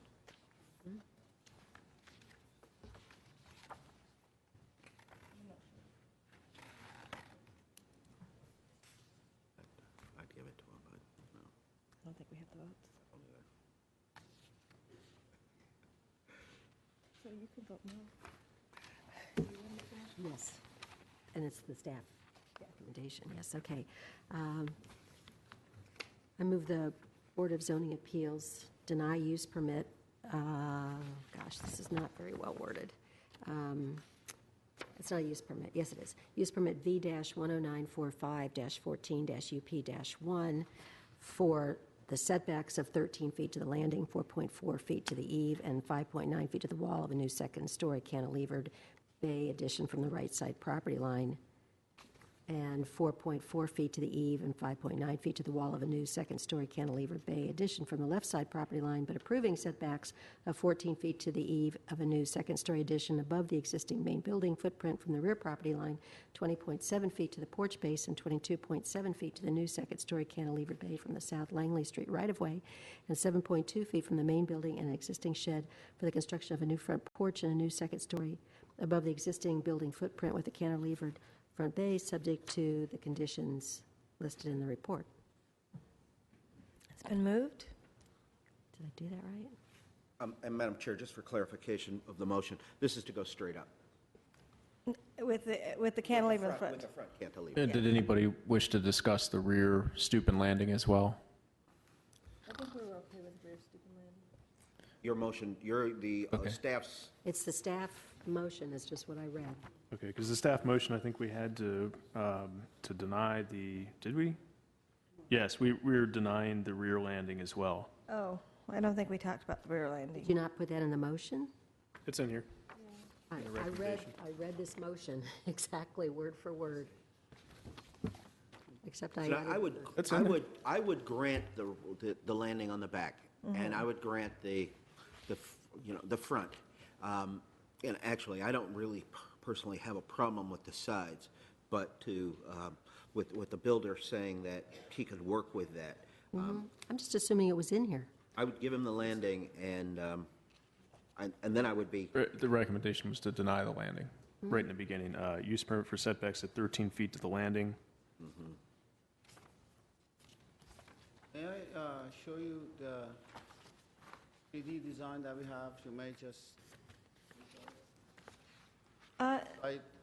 No, I think we don't really, that's not where we're at right now. But I do think we need clarification on where the board would feel about the landing. It looks like he wants 13 feet. Yeah. It's the back landing? Okay, I didn't realize it was the rear landing. Yeah. Well, crud. And the back, is that because of the angle, Mr. Knoxon, if you see the property? Never get to That would be the closest point to it. There is an angled line, so yes, one point's going to be 13 feet, the other's probably 13 and a half, So close it's to that. only about a half. That is where 21 would be required normally. Okay, see, I'm really confused because the first part of this is all seem to be talking about the second-story cantilever bay addition from the right side property, but yet the landing part really does not relate to that at all. No. That relates to the back, so, Setbacks of 13 feet to the landing. If you see the actual recommendation, it talks about 13 feet to the landing from the rear property line, then it goes on to 4.4 to the eve and 5.9 from the side. okay, you know what, I can't do it because I have no idea what we're, so somebody else wants to try. Try this, Madam Chair. It died for lack of a second, so we'll try again. I Exactly. move that the Board of Zoning Appeals grant a use permit permitting a 13-foot rear setback and a left side yard setback. Well, actually, why don't we just do this? Take that out, adopt the resolution without that language. Okay, you just struck the denying section? Yes. Okay, let's just read that then. Okay, the motion is to adopt a use permit. No, so it's actually, so deny the use permit and then just take back this, take out that. And put it in the approval. So make the motion to, as written on page 4, with the omission of setbacks of 13 feet to the landing. Doesn't that need to be somewhere, though? And then we need to add that back, you're right. Yeah, which is why I'm like, I can't do that. Well, let's see, they actually, Just subject to the conditions of the use staff report. okay, let's try that again. Let's see. Yeah, I mean, working with the denial language seems a little bit more difficult for me. Yeah, but we're going to have to strike out all the cantilever section in the approval language. Yeah. Well, that's why I was just going to phrase it as a rear setback of 13 feet, a front setback to the Langley Street right-of-way of 20.7 feet to the, let's see, what do they want for, 20.7 to the porch base, 22.7. So read this part. Yeah. Setbacks That's what I 14 was feet, doing. 14 feet to the eve. Yeah, I want to move that the Board of Zoning Appeals adopt a resolution approving a use permit for V-10945-14-UP1 for a right side property line of, not any property, of a rear setback of 13 feet. To the landing. And then For a, to a landing. 20.7 feet. No, you got to start here. Setbacks of 14 feet to the eve. Yeah, setbacks of 14 feet to the eve of a new second-story addition above the existing main building footprint from the rear property line, 20.7 feet to the porch base, and 22.7 feet to the new second-story cantilevered bay from the South Langley Street right-of-way, and 7.2 feet between the main building and an existing shed for the construction of a new front porch and a new second story above the existing building footprint with a cantilevered front bay. Front bay. Subject to conditions which are listed in the staff report on page 5, 6. with the exception of the architectural drawings excluding. Actually, going to be subject to the conditions on page 7. Yeah, except that talks about that includes the cantilevers, though. Because those architectural drawings include the cantilever. So I want to make reference with the conditions that when we're talking about architectural drawings, minus the cantilevers on the side. all the other conditions would apply. And we would have to add a condition regarding the rear landing and steps that it not be Built over built or over and enlarged. closed. Right. Okay. Well, and that is it, actually, and that the applicant agrees that the front porch and stairs and the rear stoop and stairs shall not be built over or enclosed. And we don't need to add the part about denying anything else? And just to be clear, and therefore, this motion is denying the request for side cantilevers on either the left, on both the left and the right side. You needed to give us a third option, Mr. Knoxon. I don't have a second yet, though. Okay. I'm not going to make anybody do that one again. I would try it again. I'm a glutton for punishment. Moved and seconded. I believe the motion is to approve the setbacks for the landing not to be built over, and the front cantilever and the setbacks that are attached thereto, denying the cantilevers on the left and right side of the property. All in favor? Aye. I don't believe any opposed. We all voted yes. That motion carried. I need a drink after that. Where's it go?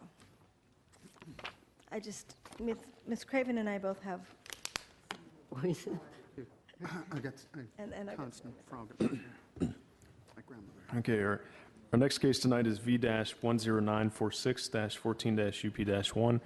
This is a use permit request by Aquino Lapido Daniel to permit a setback of 11 feet to the areaway, 12.5 feet to the eave, and 13.6 feet to the wall of the existing two-story home, and 15.8 feet to the porch eave, and 16.9 feet to the porch base from the 11th Street South right-of-way, all instead of 25 feet as required. So 6 feet to the covered areaway from the rear property line instead of 10 feet as required, and 24.1 feet to the wall of the existing two-story home from the South Edison Street right-of-way instead of 25 feet as required. This is all for alterations to an existing two-story single-family home with the right side areaway, a new front porch, and a covered rear areaway. This is in the R6 zoning district, premises known as 1000 South Edison Street. and the recommendation is to adopt the attached resolution denying the use permit for a setback of 11 feet to the areaway, 12.5 feet to the eave, and 13.6 feet to the wall of the existing two-story home to the 11th Street South right-of-way instead of 25 feet as required, but approving setbacks of 14 feet to the eave of the home, 15 feet to the wall of the home, 15.8 feet to the porch eave, and 16.9 feet to the porch base from the 11th Street South right-of-way instead of 25 feet as required, and 6 feet to the covered area away from the rear property line instead of 10 feet as required, and 24.1 feet to the wall of the existing two-story home from the South Edison Street right-of-way instead of 25 feet as required, with conditions. And for the record, this is the case we received new drawings on this evening. Yes, the right Edison Street.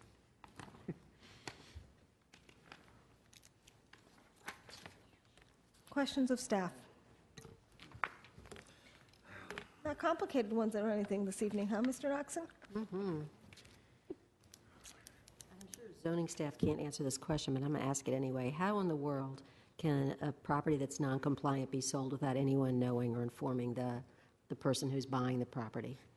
That's appalling to me. Pardon? Oh, I'm saying I don't understand how someone was able to, say, as a real estate agent in the state of Virginia, and with all the checks and things that are done on deed, how come it was not discovered that there's so much non-compliance in this property? That's just appalling. I know. No one was told. They do it every day. It's amazing. Fortunate part is nobody ever brought any of these issues to our attention before the applicant, acquired the property and started doing work. So we had all these nonconformities that have been built since the 80s and just never had any complaints on it. Yeah, and they just bought it in good faith that everything was fine. Appalling. Okay. This is a very interesting property, and all of the additions make it a very interesting case. No further questions of staff right now? Chairman, Oh, I have a Mr. Russell. question. Do we know, given that a lot of work was done without permits and so forth, do we know how this has Inspection Services Division rendered an opinion on how good or bad the state of the construction is and how much might have to be ripped out, taken down for building code issues rather than our placement issues that we deal with. As far as the record showed, our permitting system, and according to the inspector, they haven't really dug very deep into that yet. They asked the applicant to, apply for building permits to bring everything up to code, and then that's when they go and, inspect, review the plans. They'll do the inspections on the wall bracing and things like that. So really, we don't know at this point. Excellent question. Any other questions of staff? Na Aquinola Lapido Daniel.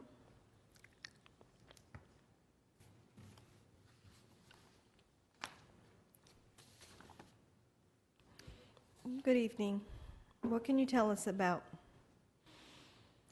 I bought the property in April of this year, and I did not know anything about variance. I just bought a house the way it is, and the bank asked for an appraisal. They sent an appraisal there to do the appraisal. Do the appraisal, they told me everything was fine, and they granted me the loan, and I bought the property. After I bought the property, I wanted to, because it's an older home, I wanted to renovate the house with new sidings and some other stuff. So I went to the county and I told them I needed to do some things to the house to make it look newer and everything. And they told me that they actually approved the full set of plan that I gave to them. While we were doing the work, we discovered some areas needed to be done again. So they asked me to go get a new set of plan. That's when I ran into variance issue. So I explained to the zoning person that I bought this house, this property, this property this way. I'm not trying to expand the house. I'm just trying to keep the house the way it is and fix it nicely. And they said, no, you can't do this. I said, well, the owner told me that the house had been in this condition, built like this since 1985, 86. And, so I had no idea, there was a variance issue with this property. It didn't occur to me until I applied for permit. So the walls being down right now, is that because you were going to put up siding? This isn't something you've built. It's because I want to put a new siding. No addition is being done to the property. It's just to keep the property the way it is, but make it newer.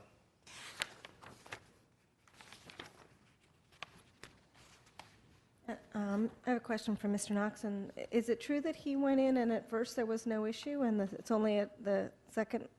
There was a building permit pulled just for interior alterations, non-structural. And it sounds to me like the applicant's saying that they, once they started doing work, they found a lot of issues inside the walls. You start pulling drywall off, you find studs that are rotten, things like that. And that's when they started trying to replace some of those. Is that what happened, sir? Yes, ma'am. Yes, it's true. The first time I went in there, I applied for permits to move the kitchen and some other stuff. They told me that I do not need permits to put the shingles, so I didn't apply for one. They told me that I don't need permit for siding as well, so I didn't apply for one. But while we were doing the interior work, the person who was helping me out noticed and said, listen, why don't you fix this property? Some of this wood are rotting. Why don't you, do it once and for all? I budgeted a certain amount, but, they said you needed to do more. So I believed them. So, I went back to the county. And when I went back to the county to revise the plan, that's when I ran into this issue. The first time I went in there, they gave me an approval to do what I needed to do. I didn't run into the problem, but when I went back again, so that's been the way it is. Do you want your agent to speak?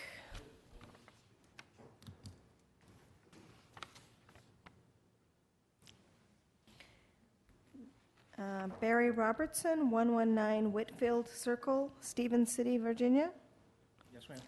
You're Ma- far away. By the way, I have a letter of support from my neighbors. Oh, good. If you could provide that, that would be great.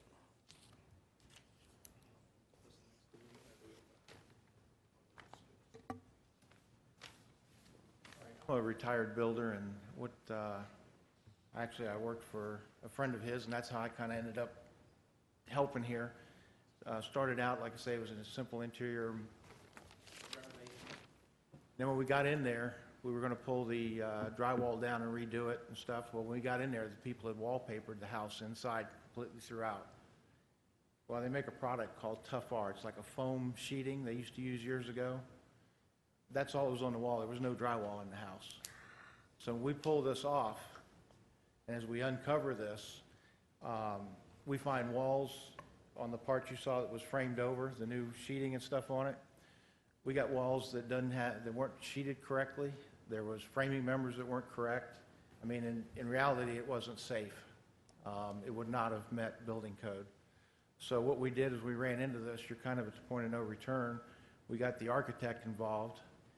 He come out, we went over the house and started on the new drawings to get the thing structurally sound. Mr. Knoxon and the staff there has been wonderful to work with, and what we've tried to do is we've reduced the size of the front porch. There was a lot of things that were non-compliant even with the variance. They had closed the porch in and put a deck over it, and it's been kind of like an onion. You keep peeling it back and you find something new under everything you do. Yeah. The roof, which you see, has been replaced on that new section. That actually had a roof, a deck, and then roofing over it again.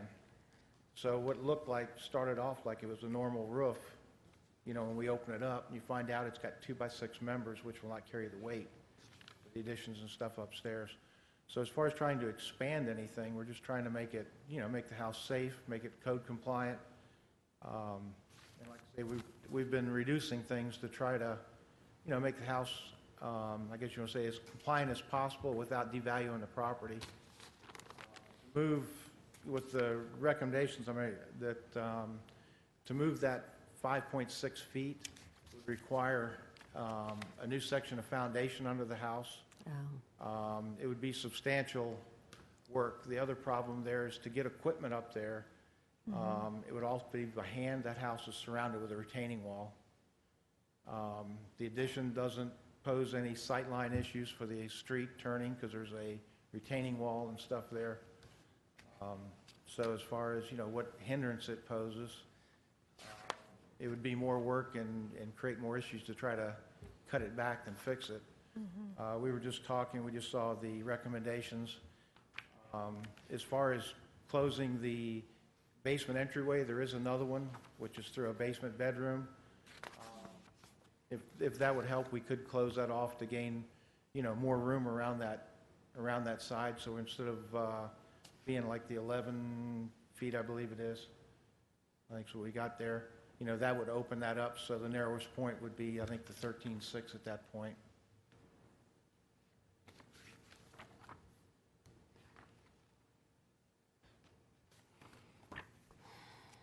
So the proposal would be to close in the areaway, or? I'm saying it wouldn't be ideal, but if it would help, we could sacrifice the areaway if 11 feet poses some significant issue that I'm unaware of. Like I say, I know there are other issues and things that come into consideration on making these ordinances.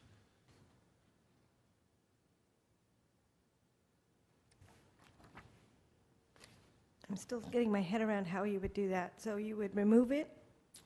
Yes, ma'am. It's basically a set of stairs going into the basement.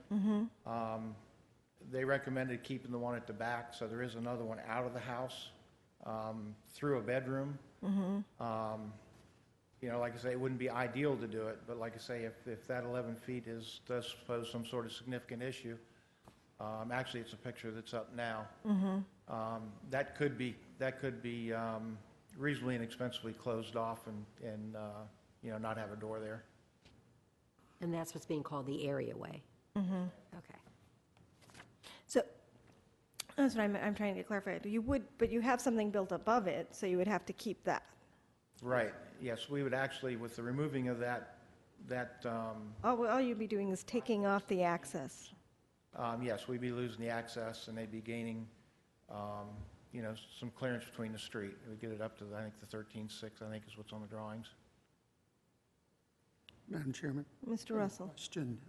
So you're proposing, I'll put it this way, to fill in the staircase down to the basement level shown in this picture. Yeah, that's something to do to help me, that wouldn't be overly cost-effective, prohibitive, yes. But the staff recommendation would require the removal of the part of building that we see there. Yes. Back Yes. that up. Would it also move the wall to the left that's sort of to the front, or does it take it back to that wall? It takes it back to that wall. So we cut off whatever. Yeah, and like I said, Can't see what I'm looking at, but yeah, and we're talking about, that affects his appraisal and his loan because he's losing, over 200 square feet, 261, I think is what we come up with. on 2 floors or just one? It affects 2 floors, the basement and the floor above it. The pictures are really helpful. And that exterior, the wall to the far right is a load-bearing wall. Yes, it is. That would require a foundation to be built all the way through there. Like I say, it'd be cost prohibitive. Gotcha. And it is safe structurally? Yes, ma'am.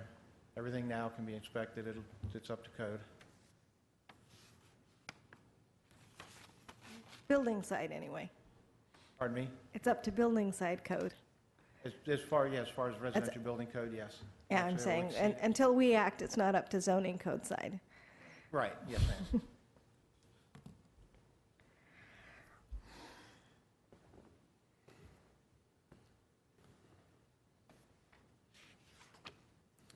And Madam Chair, if I might ask the applicant, and this house was vacant since 1985, you think?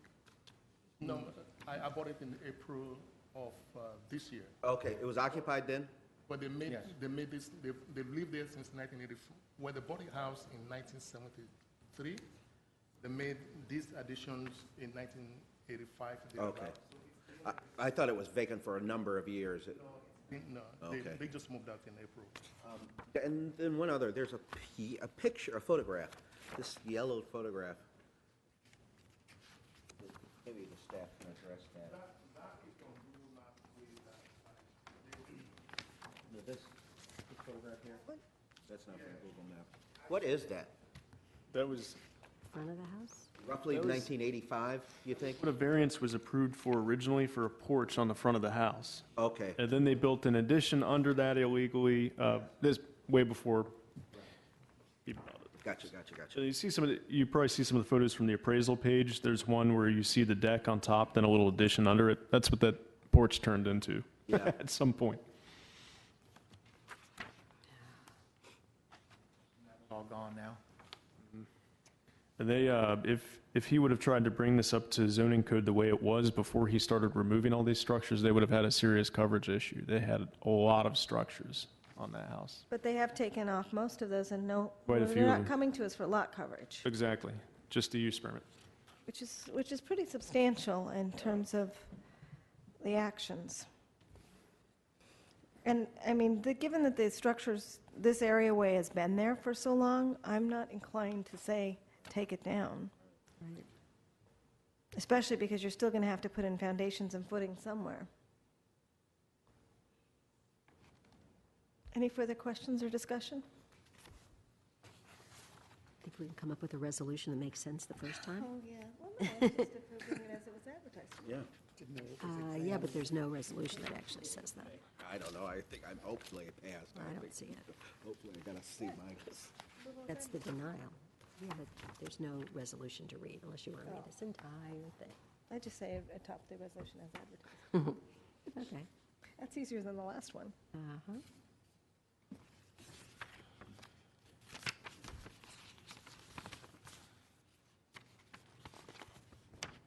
Okay, would you like a motion? Yes.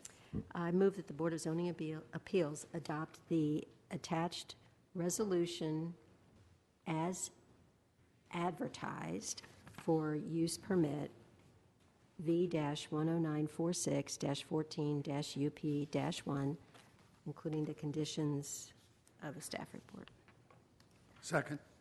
Been moved by Ms. Craven, seconded by Mr. Smith, Mr. Russell, sorry.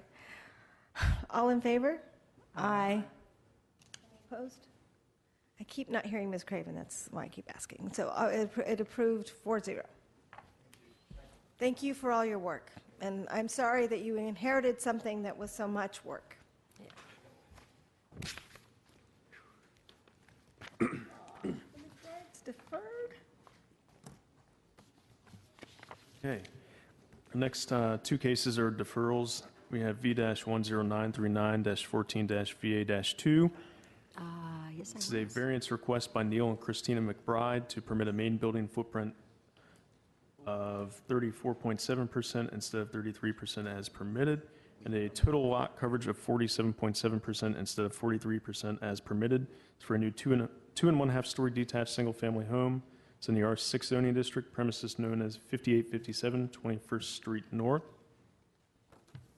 And the recommendation is to adopt the attached resolution to defer the subject variance to the December 10th, 2014 Board of Zoning Appeals hearing.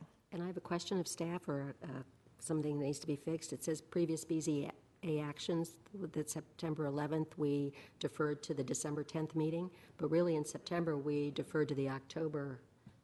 It's correct in the minutes. Right. Because I looked. That's where I found it. There, too. Yeah. So both of these have that wrong date that it was deferred to. Today's the 11th, 10th, 9th, that day? It was actually supposed to be deferred till tonight, the 9th. Madam Chairman, Mr. Russell. I move that the Board of Zoning Appeals adopt the resolution to defer the subject variance to the December 10th, 2014 Board of Zoning Appeals meeting. As amended, Well, it was It's the same. to change the date. correct. The previous action was what was wrong, not the resolution. No, but, okay. Oh, I guess, so it doesn't matter about that being incorrect on this? No. Okay. There's just an error in the staff report. It's Okay. information only. Second? Been moved by Mr. Russell, seconded by Ms. Craven. All in favor? Aye. Next is the accompanying use permit. Okay, this is V-10939-14-UP-1. This is a use permit request by Neil and Christina McBride to permit a setback of 2.4 feet to the planter box, 3.3 feet to the stairs, 2.6 feet to the porch eave, and 4 feet to the porch base. Also 3.6 feet to the eave and 5 feet to the wall of the home from the right side property line instead of 8 feet is required. 5.9 feet to the eave, 6.8 feet to the chimney, and 8.8 feet to the wall of the new home from the left side property line instead of 10 feet is required. 5.1 feet to the two window wells, 8.6 feet to the eave and pilaster, 9.7 feet to the wall of the new home from the rear property line instead of 25 feet is required. Also 18 feet to a new 5-foot-tall retaining wall and to storage structures from the 21st Street North right-of-way instead of 25 feet is required. And finally, an aggregate side yard of 8.3 feet instead of 18 feet is required.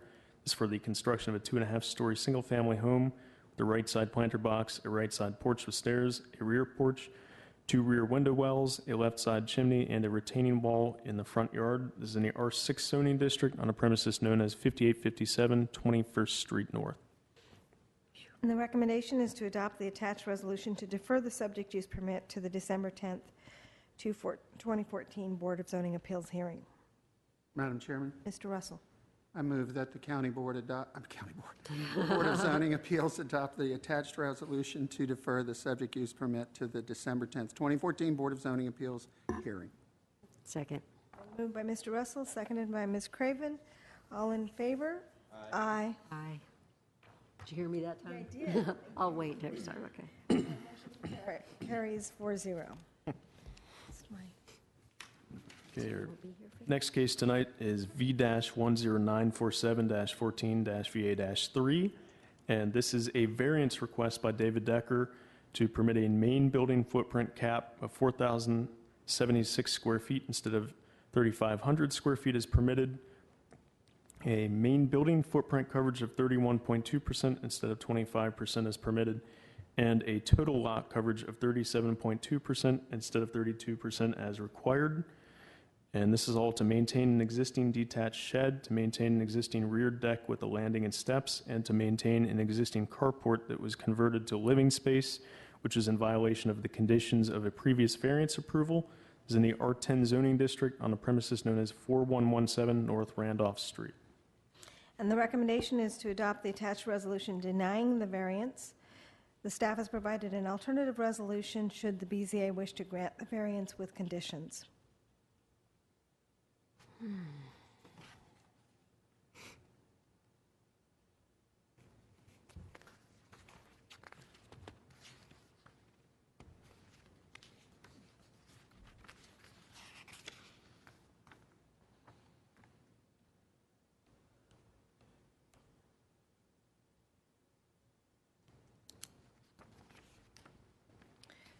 Any questions of staff?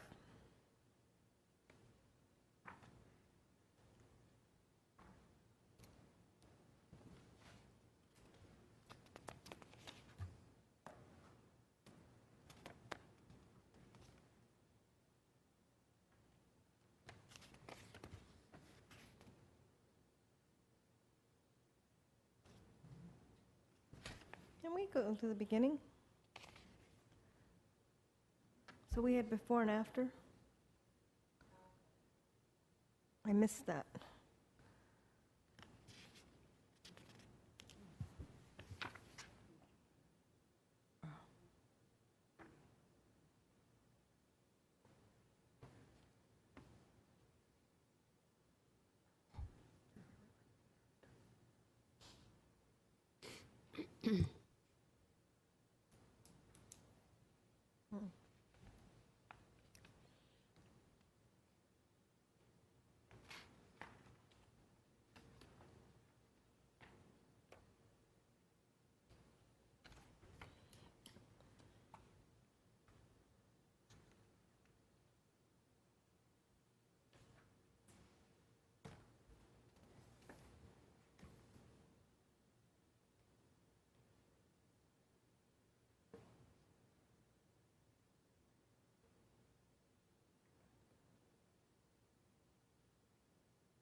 And how did this come to our attention, Mr. Knoxon?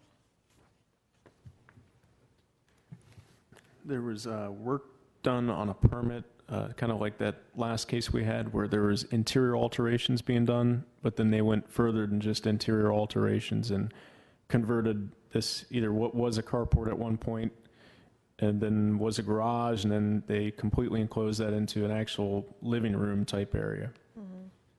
And I believe some of that was from inspectors going out. Then we also had a neighbor who brought this forward to us as well. But unlike the last case, were there permits pulled prior to the work? There was just a permit pulled for the interior work, and that was all pretty much in the kitchen, so things that had nothing to do with the garage area. Or the deck? Or the detached accessory building.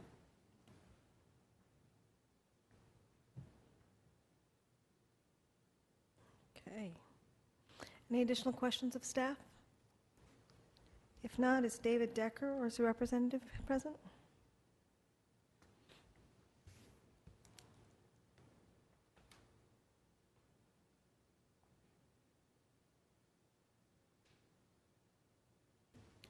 Good evening. Everybody, how are you? I purchased the property for myself and my family in July of last year. And I bought it in substantially the same footprint as it is now. The only change I made to the footprint of the house was in reducing, if you go back to the right side of the garage while it was open still, I can explain it best to you. And it's reflected on the original survey from... I think it's the next picture down. Yeah, one more down, Cheryl. Yeah, thanks. The original survey was 7/9/2013. That shows the house as I bought it, which is the house that you see now in terms of footprint, excluding the shed. This piece here had 2 closets. But in other words, it was completely closed off, and I have a neighbor here that will testify to that fact, and a neighbor across the street who couldn't make it this evening will also testify. She's lived across the house for 30 years. That was not a carport. It may have been worded as such, but it's had garage doors on it for 30 years. We know that for a fact. So how you define carport, to me, that's an open-air structure. This had no open air. It was a wall here of siding, essentially, with no windows, with 2 closets that I took out. And then if you go back to the new, you'll see that basically what I did was, you can see the new framing beginning. There were no structural changes. That's framing. That's exterior partition framing that you see through there. The bearing loads were on those brick columns, remain on those brick columns, the same on the front where the garage doors were. So what you now have with the new on that same side is effectively less encroachment on the neighbor. If you go to that right side again, new, I don't know where that is. No, that's the old. That's during construction. Now, that existed. That was existing. And it remains the same as it was the day I bought it. The other side.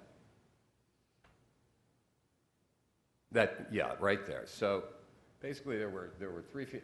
The closets projected to the extent of the overhang. 2 of them, large closets, basically took up the whole wall. So I reduced it by that much. I reduced the deck from what you see from old to new by half. The reason I redid it is because that deck was falling apart. That deck was built in 1957. Permits were obtained for this house in 1957 as built, as you see it there, with the pool, with all of the setbacks and so forth, and the variance that was gotten in the 50s was unbeknown to me when I purchased the property. It obviously didn't show up on a title search. It was never brought to my attention when I went in and obtained building permits. And I take issue with what Mr. Knoxon said. The building permit did have a lot of lighting work in it, included in it throughout the house and in the garage. The inspectors came through. They gave me close-in inspection on the property, including the garage, and it was done. It was studded out and done. So they knew exactly what was going on. And it's curious that I was ready to call in for final inspections and practically moving in when I got the letter from the BZA. So what I have done lot coverage-wise, and Mr. Knoxon will verify this, is effectively I have reduced the lot coverage on the property from what it was when I bought it to what it is now, including the shed. Now, the shed I built naively. I thought the shed, if it was less than 8 feet, could be built up to 250 square feet, and I was wrong. It's 150 square feet. And I had no idea that it had to be built.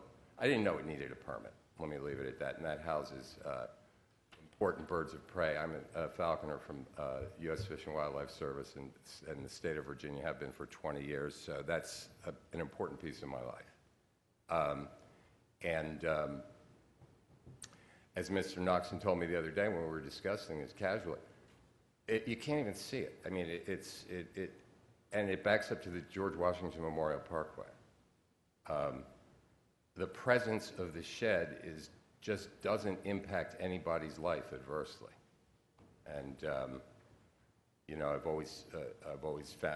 people have always found it interesting to come down, kids especially, to visit with the birds and so on. So it's actually, in some ways, a benefit.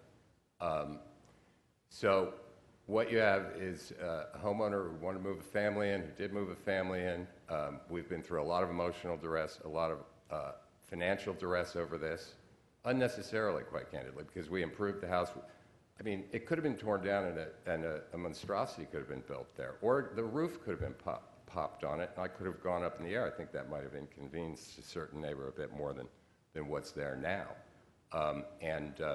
I think we did a tasteful job, a low-key job, and we reduced the coverage on the lot. So in a nutshell, I'm not real sure why I'm here, but I guess because a special use permit was not obtained, which never even quite candidly occurred to me. I had no idea that the old variance was in place. Sir, you didn't even obtain a permit to begin with. I mean, it's not that you didn't obtain the use permit, it's that you didn't seek a permit. You've admitted that, at least with regard to the additional structure, you didn't obtain a permit, and you didn't obtain a permit for the other work that was done on the house. So the reason you're here is because those are a violation. Well, but I did get a building permit. Building permit is not the permit you needed, sir. You also needed a zoning permit. Yeah, I didn't know that. I honestly did not know that. I didn't know the variance was in place. How would I? Well, you would have if you'd gone to the zoning office and gotten the proper permit. Go to zoning and get it stamped when I got the building permit, and it's on this plan right here. Yeah. So I'm not suggesting that it was an oversight on behalf of zoning, but it is sealed by zoning. And this is another case where title search did not show something that it should have shown. Exactly. I mean, this is worse than the other one. The other one was just non-conforming. This did not show a variance, or a variance from 1957. Because they're not in the land records. So that's, exactly. Thank you. Doesn't make it any easier for us because we have certain things we have to find conditions for that we approve this, but certainly understand. And going forward, so other people don't have to, Yeah. it's just not fair. It's not.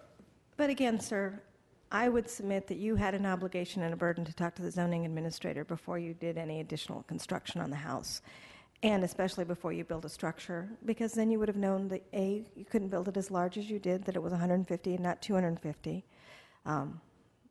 in terms of the square footage, and you would have known the placement. So there is a burden on yourself as well, and it's not something to be shifted to anyone else but yourself. So let's see where we are in terms of additional questions that we might have for you or the staff. Mr. Smith? Well, you did the improvement on the carport. Which was not a carport at the time. It's a garage, but yes, sir. I didn't alter the footprint of it. I closed it in and made it into living space. Then that's an alteration. Yes.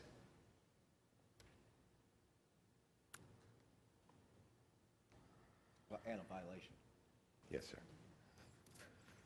But Madam Chair, if I might, but I guess your position is that because you didn't know that the variance that was granted back in 57, it's in here, I think it's 57 for the garage, precluded it being altered in any way. I had no idea. I didn't know it existed. I didn't know the variance existed. Right.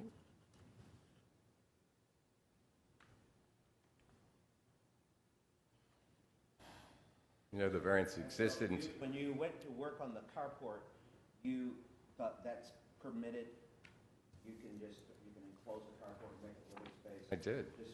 Okay. It was actually sort of. You weren't expanding. You thought the footprint. I'm just, it's inside. I'm not.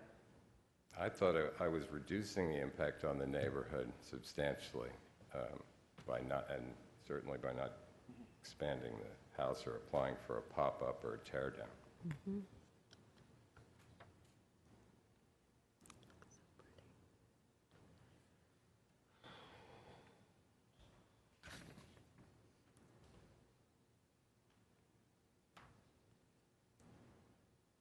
Madam Chair, are we going to hear from Mr. Pritchard? No, I'm representing myself. He's not. Okay. I was looking in the report at the. Okay. Mm-hmm. Let's see. I don't think we have any other speakers on this matter.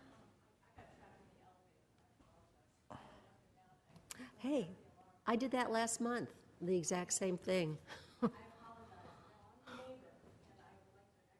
I was going to say, I thought we had an indication there was opposition. So if you wouldn't mind filling out a speaker slip, and if you'll have a seat, I have the applicant have a seat, and if you'd come forward. Great. If you'll give me the speaker slip. I'm glad you made it. I'm so sorry for what happened to you. Oh, you're shaking. Oh, no, on top of that. You're overusing your arms, you can put all that down. Great, thank you. She can go first.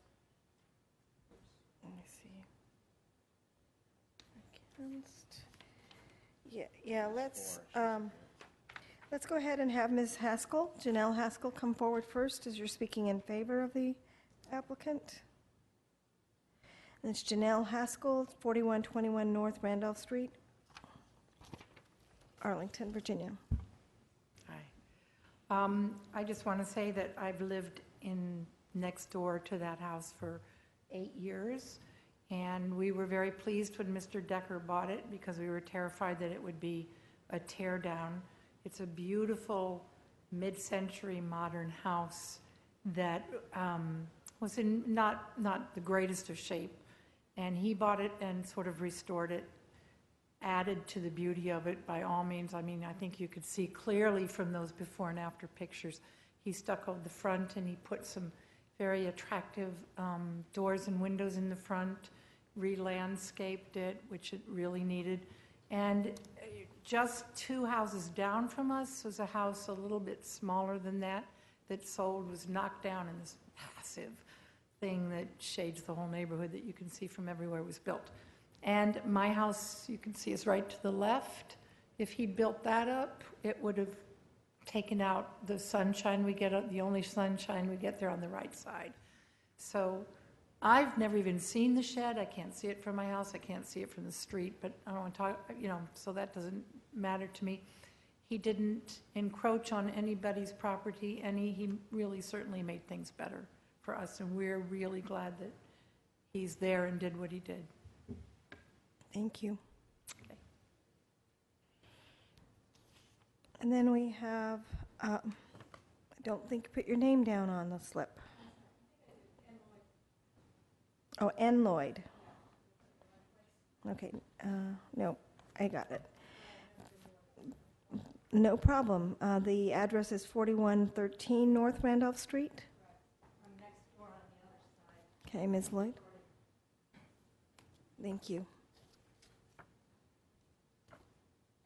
I have one of these for each of us.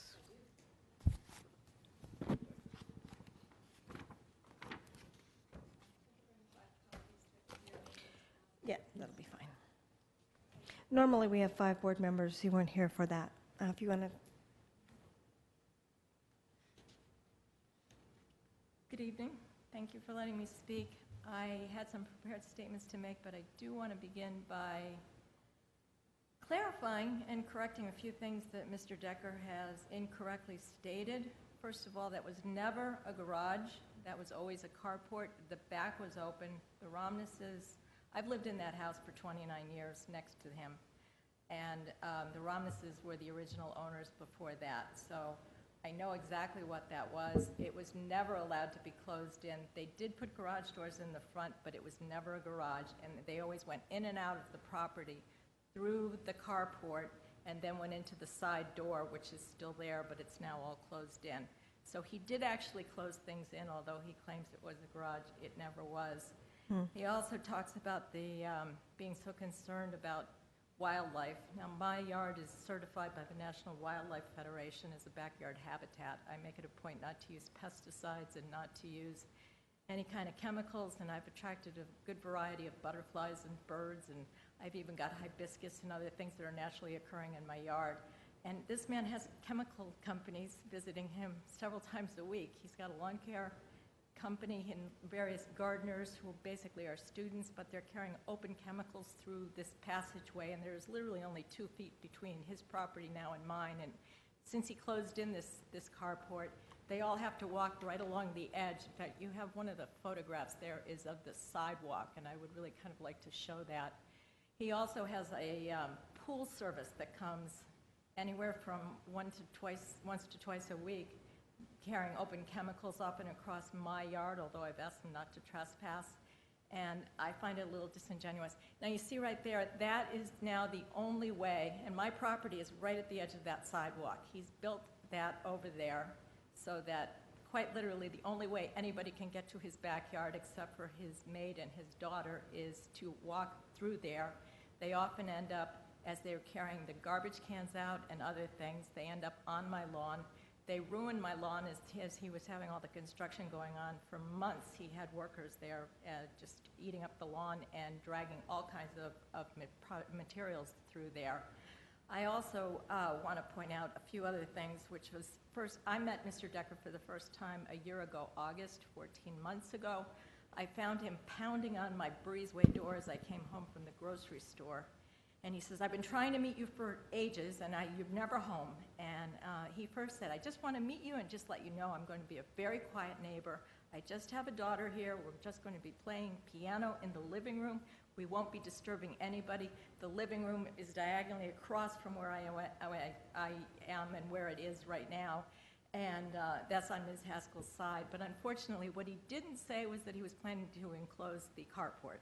Now, it was interesting. He asked me if there was anything he could do to help me, and I went out to show him a few things about where the property lines actually were, because there had been some confusion that the Romnesses actually had more space over on my property than they actually did. And I specifically showed him not only where it was, but I pointed out to him at the time, and I remember this specifically, exactly that it was a carport. I showed him how the back was open and it had to maintain that openness. It was not allowed. There had been a variance that was it was put into place in 1957. When that carport was added, it was not allowed to be changed under any circumstances, and that Helen Romness had wanted to but never could do it. So if she couldn't do it, nobody really could. And so for him to claim that he knew nothing about this ahead of time is, well, let's say stretching the truth some.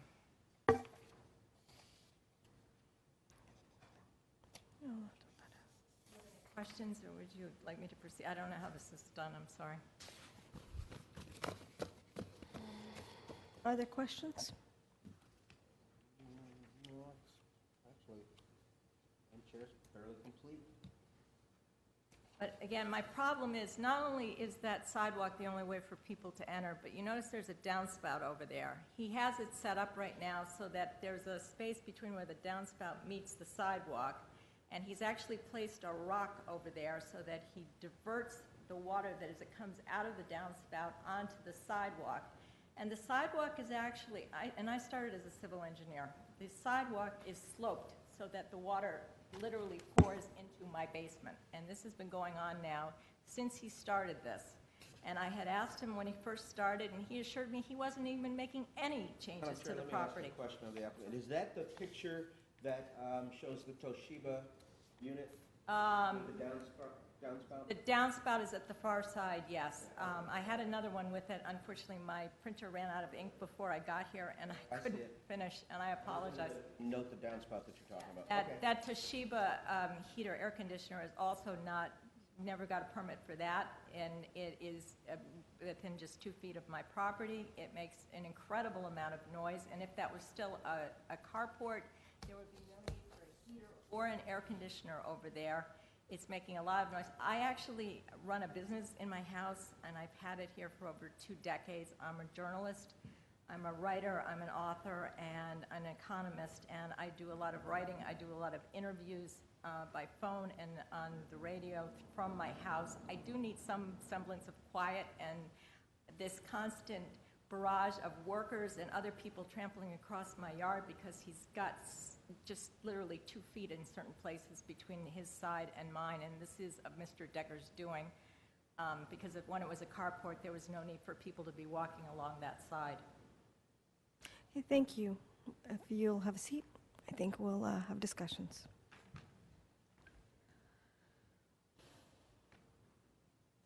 I guess the only question out of that, Mr. Noxon, was the air conditioner brought to the zoning attention, and is that out of compliance? That was a more recent survey that showed that when we caught that. Mm-hmm. Would that be an additional violation? That is, yes, and that's subject to the use permit that's also associated with this variance. Mm-mm.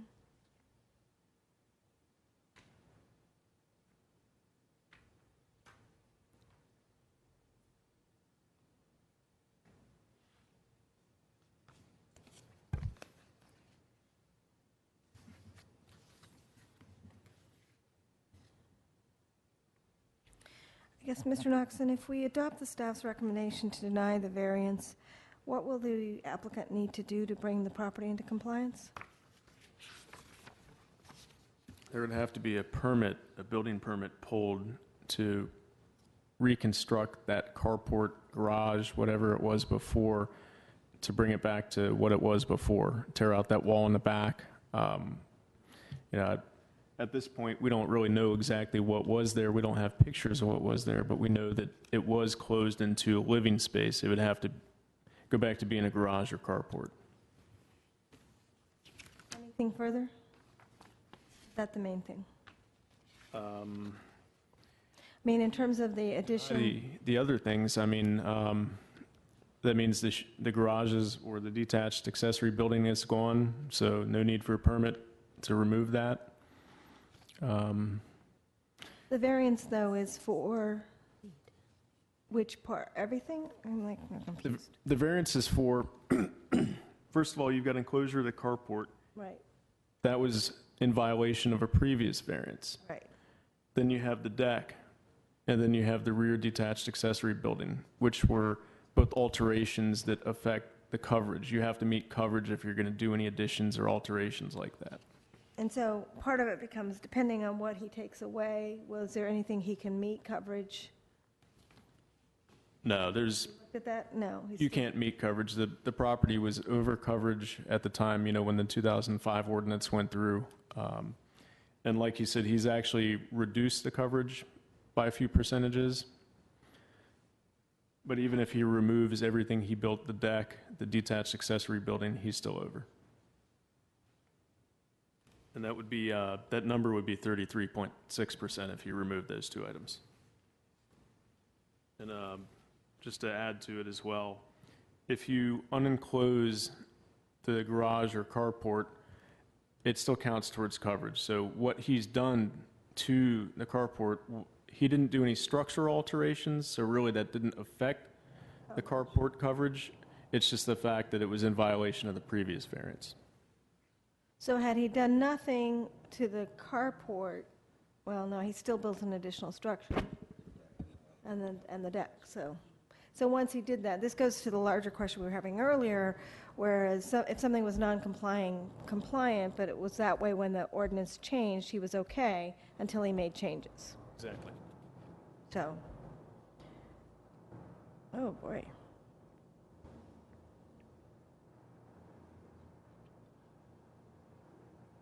Trying to tell us to leave? And Madam Chair, just as a kind of a point of information, this photograph we're looking at was actually taken by the neighbor at 4113, not staff. This was during construction, so probably many months ago. Because now it looks like, I guess, that photograph that shows the stucco and it's gray. It's not a red brick building anymore. That 56. Yeah, 56. Yeah. Next one.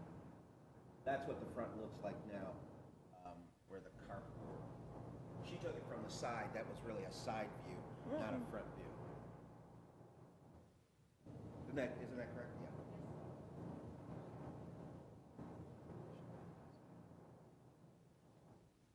I guess, Madam Chair, I would say it's practically, and it's not impossible, obviously, money could be spent and returned this to a carport. I'm not there. The accessory structure and the deck, though, those are different problems for me. They are more easily remediated. But neither of which will fix the coverage problem. No, neither would fix the coverage problem. Which he brought into being by altering the structure. And the violation of the variance from 57. Which is, that's what I mean, altering the structure there. The deck removal that was somewhat remediating the coverage, but again, once you take something down, you have problems. Yeah, but the thing is, he didn't know that there was a variance. But he did. To have known there was a I didn't hear variance. He wouldn't have known there was a variance, and he didn't know. But he didn't get a permit for the deck either, and that's where the lot coverage issues really became more difficult, because he made a structural change to the building. So even if we're saying, I mean, and the variance is necessary because of the lot issue, lot coverage issue, which he caused. Mm-hmm.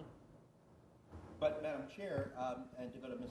Craven's point, the 4113 neighbor testified and has submitted a document saying that she told him while it was being constructed that you can't do that. There is a variance permitting that from being enclosed, which at least would have put him on notice to, oh, maybe I should look into that. Maybe what she's saying is true. And he was not as far along in the construction at that time.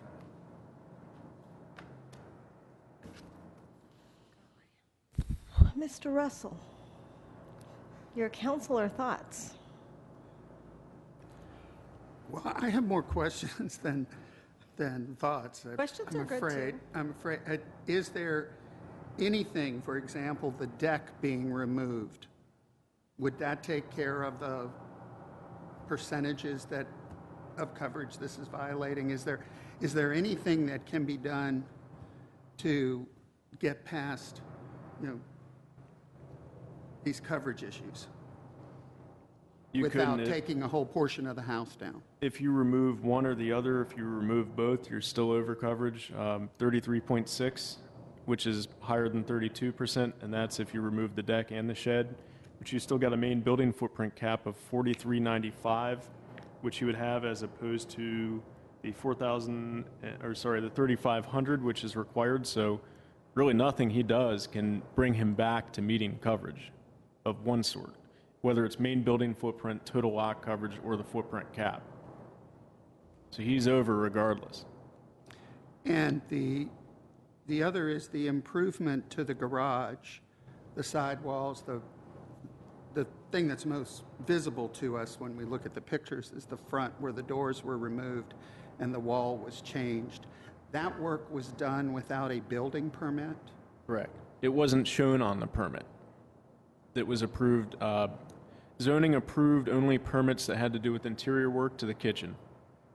No, building permit.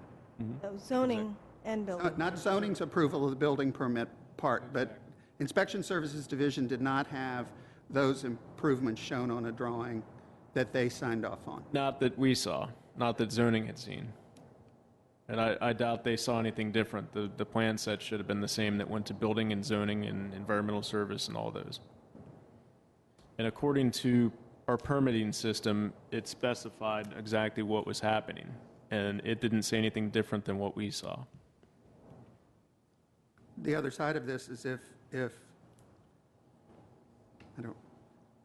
we were getting this as a proposal to do this work, forgetting for the moment, speculating for the moment of that there were no violations of permits, and permits were not sought, would these requests meet the standards for the granting of a variance by the Board of Zoning Appeals?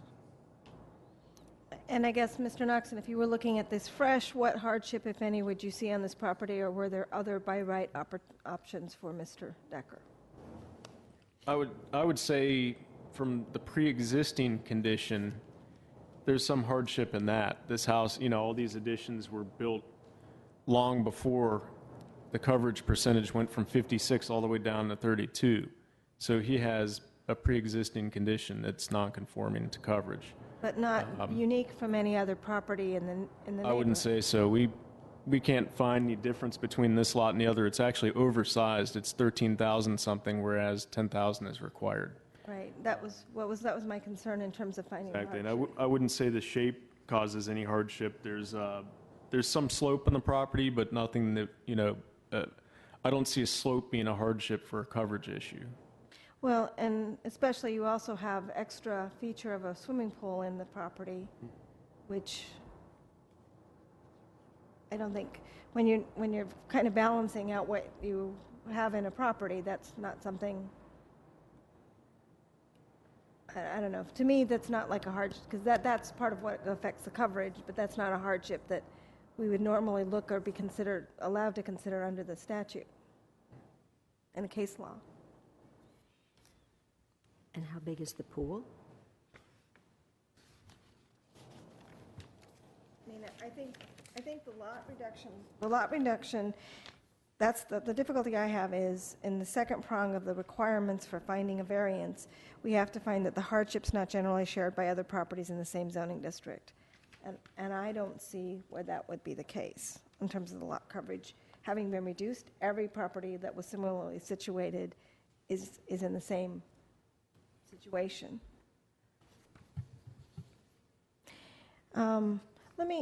What about setbacks on this, Mr. Noxon? On the neighbor's testimony with regard to the property, that the sidewalk goes right to her property line? Can you speak to that? 3 feet. We do have setback issues, and these setbacks, part of them were approved through previous variances. You have the right side, which was considered a carport, and that original variance gave them setbacks, as well as the actual carport itself, and not being able to convert that to something else. Which again would have been taking into account what the neighbor has testified to. If you leave a structure open and people can walk through it, then putting it closer to the property line is not going to have an adverse effect on the property. And the sidewalk, you don't even need a permit or anything for that. The sidewalk doesn't count towards coverage. You don't need any building permits. I mean, you could do that all day long, all over your property, as long as you're not driving on it. Oh, so this is what we can do now, is call them sidewalks and... But then the rear setback is actually closer than it should have been. The previous variance was granted for 18-something, and it's at 16.3. Now, of course, that was a pre-existing condition as well. Somebody built it wrong in the first place, or surveying technology changed and located it somewhere different. So, and then the left side of the house, this home was built before there were any side yard setbacks anyway, so the left side of the house is a pre-existing condition as well. But that hasn't been moved. No. There have been no changes to the rear pool room addition or the left side of the house. We have them advertised in the use permit coming up next, just to try and bring them into compliance, because originally Mr. Pritchard, who was representing Mr. Decker, just requested that we try and bring the whole house into compliance with all setbacks.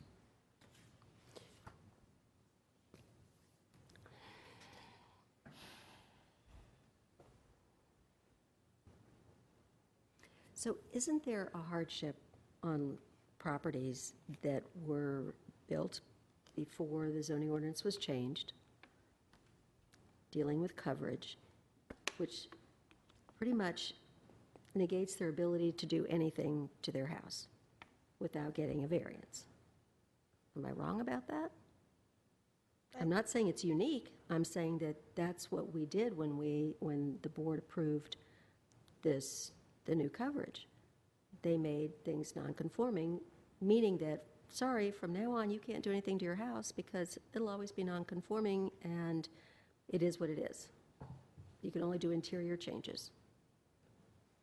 That's the first part of the hardship prong, but the second part is it shared? Right. But it doesn't... It wasn't something... So it is a hardship, that's what Mr. Knoxon said, but it's a hardship that a number of folks in that zoning district. Right. Well, a number of people all over the county have. And somebody somehow needs to take care of that. Well, it's the same thing that Maybe we see not all the time us. in the R8s, which, is the issue that I have with the double sizing of the houses in the R8s, which is a silly rule in the sense that it usually, it's a difficult one to address, but for the same reasons. And this is one zoning area where the county did it. But we're constrained to what the current zoning ordinance is, not to any impact, unless, in the earlier case, the unique tree placement in that property, to me, segregated and separated that property from the other adjacent properties in the zoning district. causing the hardship, which could be uniquely to that property. And I do think that that's where our hands are limited to, are those kinds of additional factors, sloping. Right. I mean, the And things so that it's we something always- we can't do, but somewhere there needs to be relief, is what I'm saying. Well, and I'm saying where there are times when we do have authority to give relief under the rules of the variance. And in the absence of that, then the only relief would be to go to the county to try and get a change in the ordinance, I guess. But I don't think that we're without relief in all circumstances. I think there are scattered places around the county, and if I remember correctly, a staff person actually did some looking at how many properties would be, and it's a small number, but it still is a number of people that was known that they would have this issue. And I just can't believe that there's no relief that is somewhere can't be provided. Yeah. Well, and I guess, Madam Chair, if I might, and I would look at trying to find some way to give relief for additional living space, and that's what we find up in, say, Columbia Heights, for example, really extremely small, one bathroom. So those folk are trying to get more living, But here, a shed and the deck, the little different quality of space that we're talking about, the garage. Carport. Is different. Still, but this is not adding in terms of a bathroom or another bedroom, kind of a thing, in an extremely small house to start with. So, I mean, just for clarification, one of the several issues that the board is addressing or struggling with, because I see three main issues. The first issue is that we have violations of building by not obtaining the proper permits. The second is, as a result of not obtaining those permits and obtaining information, we have a situation where a variance is now required because the conduct that was engaged in without the lawful permits resulted in a change from a non-conforming approved structure to a to a structure that's in violation because it can't meet lot coverage. So the lot coverage is the second issue. And then the third issue is going to be the setback issues. So there are three different issues that we're addressing, the first two of which are in this application, the setbacks being in the third application. For me, the setback on the one side of the property, though, is related to the change in the structure to living space, which closes off the breezeway, if you will, that was intended by the carport, which was originally granted in the variance. And if we as a board are to give any recognition to the variances and the obligations that were made previously when people got those variances, in the hopes that future people will honor the conditions and terms that we impose as board members, I think we have to look at that. And that is a compelling additional factor to the enclosure here beyond just the lot coverage issue. So those are the things that I'm grappling with. And I struggle when we get cases like this where the individuals did not obtain permits and we're in a situation where what we might have to do is tell people to take things down. But that's sometimes our job if somebody doesn't get the permits in the first place.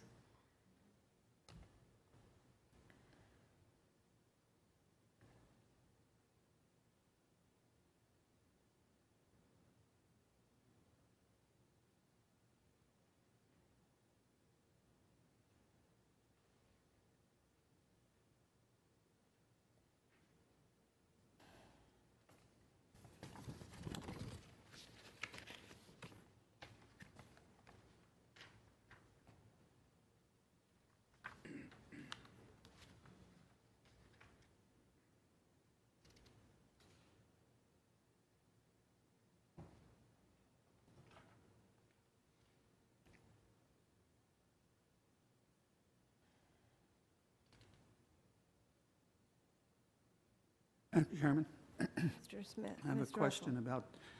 about there's an enclosed swimming pool, If that were not enclosed, would the swimming pool count as coverage and its deck? Swimming pool would. As long as the deck around it is grade level, which is, less than 8 inches, that part wouldn't count, but the swimming pool itself would. If the swimming pool, if the enclosure and the pool itself were removed, it could be made a deck or something, would that take care of the coverage issues? Is there enough square footage there for getting this? Not sure, we would have to calculate that and find out. I got 424 square feet as one number, but then that was the difference. Of course, it's obvious between the 4,076 and the 3,500. But I don't know what the other percentages might yield in number of square feet that we're over. Just dealing with the coverage issues. Eliminate the need for the variance? That's what I was, what part, if we denied it, the applicant chose to try to come into compliance by removing part of the structure, what is that area that could be taken down? Does the pool do it? Does the taking down a substantial part of the garage do it? What would, if that's what I would want to know if I was faced with having that, to do that. Or Mr. Noxon, if we deny the variance, Instead of use permit? no, I think because we still have setback issues in the use permit we have to address separately. But what happens to the garage and living space if we deny the variance? Does that automatically? Staff has recommended bringing it back to a carport, open on the sides that it was open on. But the possibility is, as Mr. Russell's saying, that we could deny the variance and require the applicant to come forward with a remediation plan to come into compliance if he wanted to keep that structure. It's possible. I'm not sure. I'm inclined to do that, but I don't know if we can make it else off. I don't know about that. that's what I was wondering. He's still in violation of the original variance. Right. So I would still pursue compliance with the variance. Right. Unless, and you can't give him a variance for that anymore. No. So he's still in violation of the original variance. Right. So that would have to be corrected.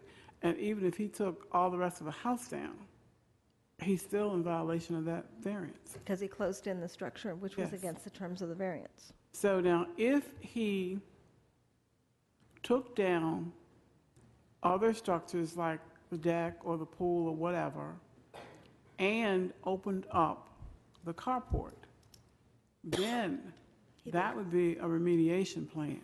Right. But he's still obligated to fix the violation of a variance because you cannot grant him a variance or a use permit to close that carport.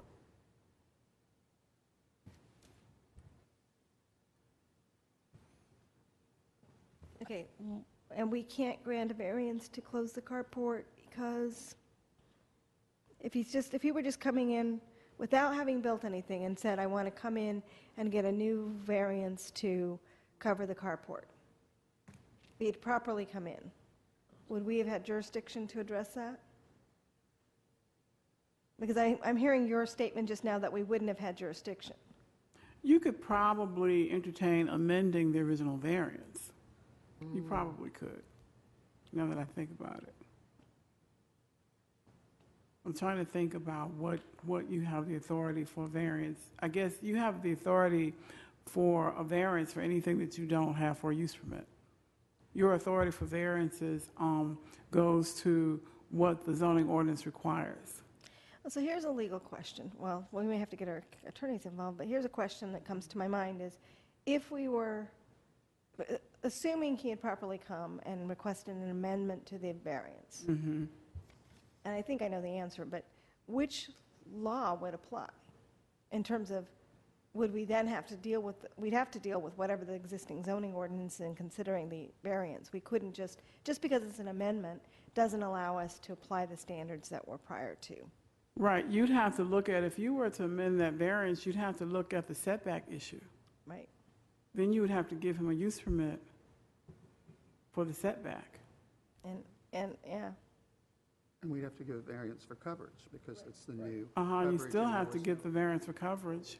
was existing non-conforming structures, which Mhm. Ms. Craven brought up earlier. Mhm. And- I mean, it probably could be done. But you would have to, Madam Chair, you'd have to find the same criteria, the same legal basis for granting the amended variance. Right. For a variance. Under today's law, not the law that was existing, we couldn't go back and nunc pro tunc grant a change to that variance using the law that was in place. That was my point, is we would not have jurisdiction to do that. In light of that, we go back to the three factors that we're obligated to find for granting the variance, and I have problems finding the hardship. Or finding, I actually have a problem finding any of the conditions to be met under the legal standard that we're obligated to apply. I think we have detriment to the adjacent property in that the closing in of that carport substantially changed the nature of the original variance. We have a hardship that's not generally shared by other properties in the same zoning district. We don't have a hardship that's not generally shared, because the point is, Ms. Craven makes, they're all shared. And we have the strict application of the ordinance would produce undue hardship. I don't think so, because he had other options, or he should have looked at other options before he closed that in.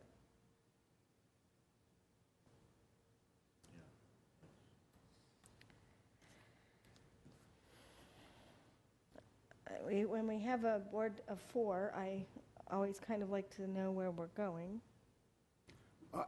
I thought your points you just made really summed it up very well with regard to the variance questions. Basically, legally, our hands are tied. Yes.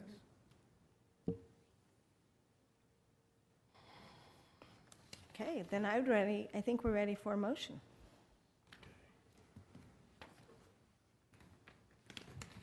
Madam Chair, Mr. Smith. I move that the Board of Zoning Appeals adopt the attached resolution denying variance B-10947-14-VA-3. Moved by Mr. Smith, Second. seconded by Mr. Russell. All in favor? Aye. I heard all four voting members voted for the denial, so the variance is denied. Mr. Knoxon, our next case.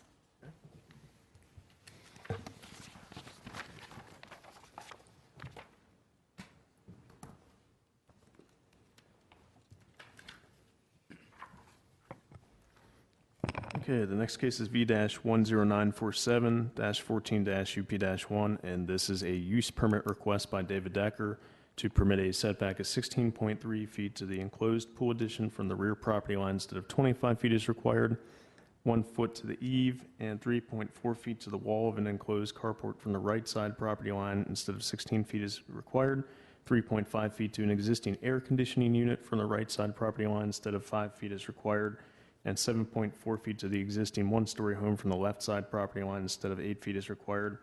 Also an aggregate side yard of 8.4 feet instead of 24 feet as required, and 3.3 feet to the eave and 5.8 feet to the wall of the existing shed from the main building instead of 8 feet as required.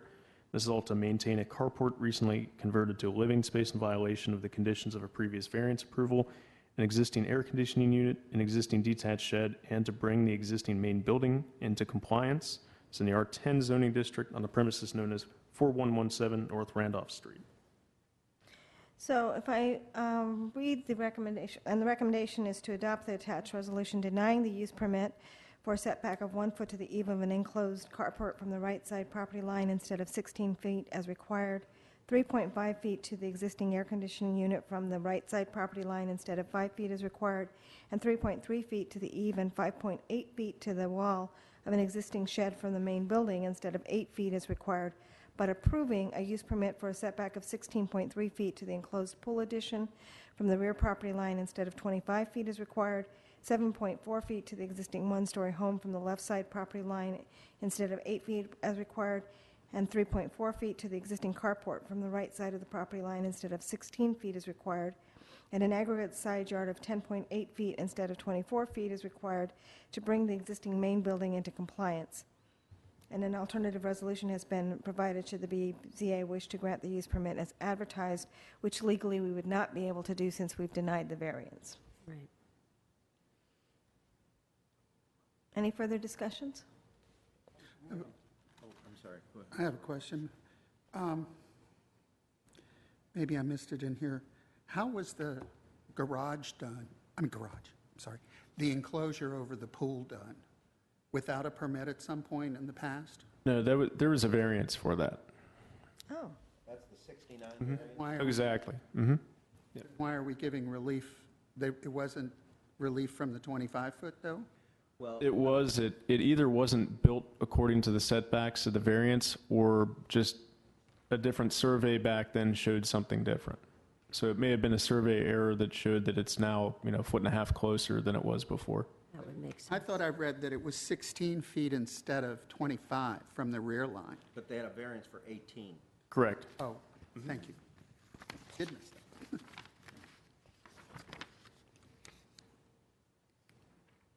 But that wasn't Mr. Decker. No. Confused by, I just would have been, I could have used the variance report, which I'm sure said not much of anything.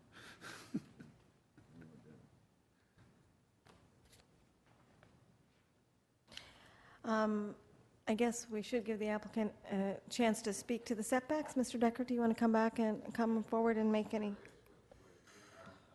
little confusing to me. So That's why you need your attorney. variance. And now you're talking about a use permit, not a variance. Okay, on the use permit, what would the net effect of all of this be if you deny them both? I'm not quite sure. Then what you'd I- have to move the pool enclosure, as well as everything else you're going to have to move.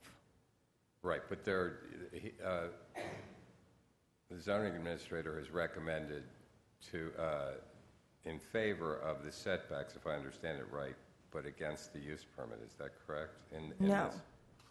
The recommendation is to deny the setbacks with regard to everything but the pool, which was non-conforming. The pool on the left side of the house, which was On the left side of the existing. house, which was built as part of the original carport.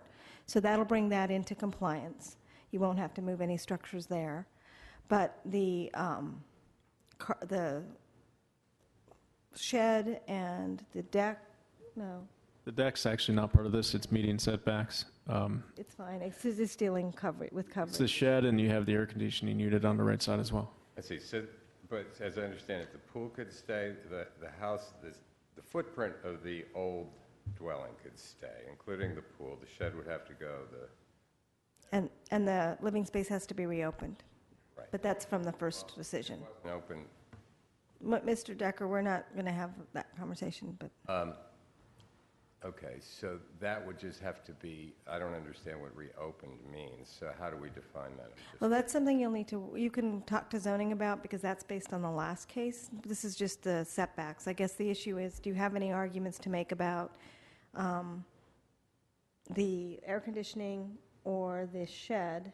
And the problem with the shed is that one of the things with the setbacks there is it's in violation of the lot coverage, so I don't see that there'd be any way to keep it regardless of where it was situated in the property. Okay, so let's set the shed aside. What about the deck?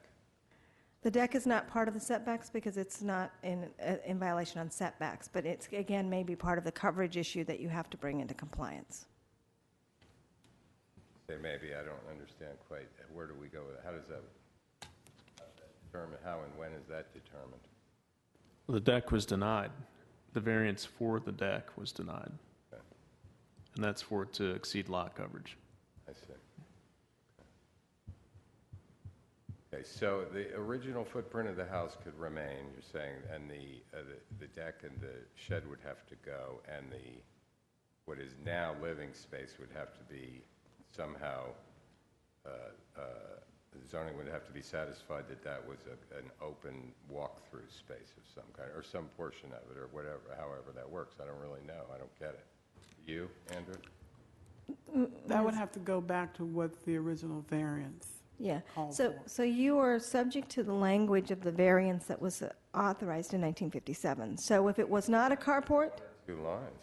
Well, if it was not a carport at the time, Well, it becomes how do you define a carport? Right. open. It has to be open. It can't be a structure. And it can't be living space. Madam Chairman, Mr. Russell? that's a determination of the zoning administrator to interpret what the original variance required. And anything that's happened over the years, regardless of anybody's ownership, that the zoning administrator at this time determines violated that original thing, that original approval, would have to be taken back to that.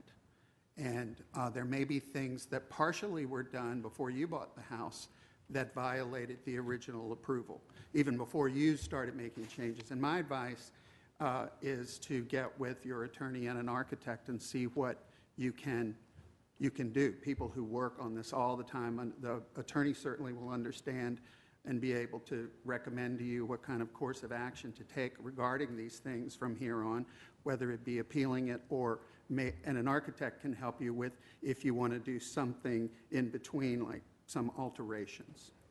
Okay. For my 2 cents. Madam Chair, maybe the staff might help on this.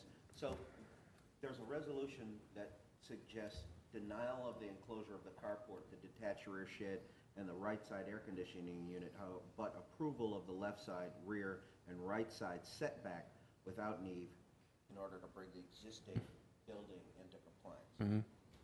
Correct. Mm-hmm.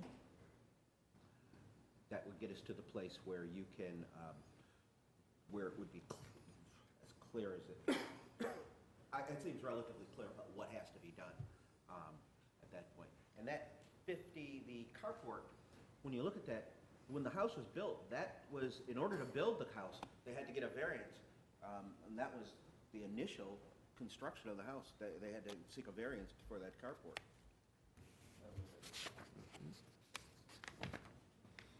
Staff report. Madam Chairman? Yes, I Mr. just have a Russell. question Mm-hmm. of the staff. There is still a record of some sort of staff report, or is it only the minutes of the 57 case? We had a staff report, but it pretty much says the same thing as the minutes. Right. There was no real discussion, it was 1957. That's about all that was in there. Yeah, I remember. Until the 70s, staff reports said very little. Mm-hmm. It was covered in meetings. Mm-hmm.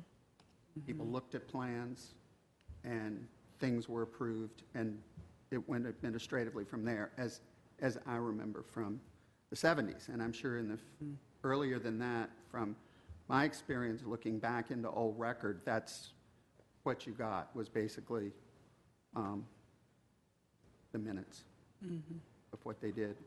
Similar to ours, except there were no resolutions in those days either. Mm-hmm. We'd have to work with Thank you. No. It's a different case. I guess technically it's a different case. If you want to come forward, I think she put both cases down here. Ms. Lloyd? I just want to clarify. Yes, she did indicate both cases. Yeah, I'm sorry. I just want to clarify a couple of things. It definitely was a carport, and as I said, Mr. Decker had ambushed me right after he bought the property, and he assured me that he was just going to use the living room to play piano quietly with his young daughter, and that he was making no changes other than to clean the property out. And believe me, if I had any indication that he was planning to do any changes to the carport, I definitely would have taken pictures of the back of it. It wasn't until after he demolished the carport the way it was, which is when I then took the picture, that I realized I should have had documentation. I didn't view it as my job to be monitoring my neighbors, to be watching out what they're doing, and certainly not to be photographing what they were doing. But had I had any indication that that was what he was doing, and he certainly led me to believe that he was making no changes. If I had any indication, I certainly would have taken pictures of the carport, and you would have seen that it was definitely open. And thank you, Ms. Lloyd, but we're actually not talking about that anymore. We're just talking about the setback. So The setbacks are also off. He's measured them incorrectly. It's actually closer to my property than he claims. And I think that we have that covered based on the staff report, because it is 1.8. We've done it based on those reports. And I think that was based on the original Mr. Knoxon? I I mean, mean, it's awfully close, it's like 1.3 feet to the, That's the eave. you've got cut off in the original variances you noticed, did you? Original variance was right to the property line. Yeah. He actually cut it back. And this is a certified survey, so Yeah. with somebody's license on the line saying that this is how close it is to the property line. I thought the measurements we had were verified by the survey, so. Are we ready for a motion? Who wants to read all that stuff?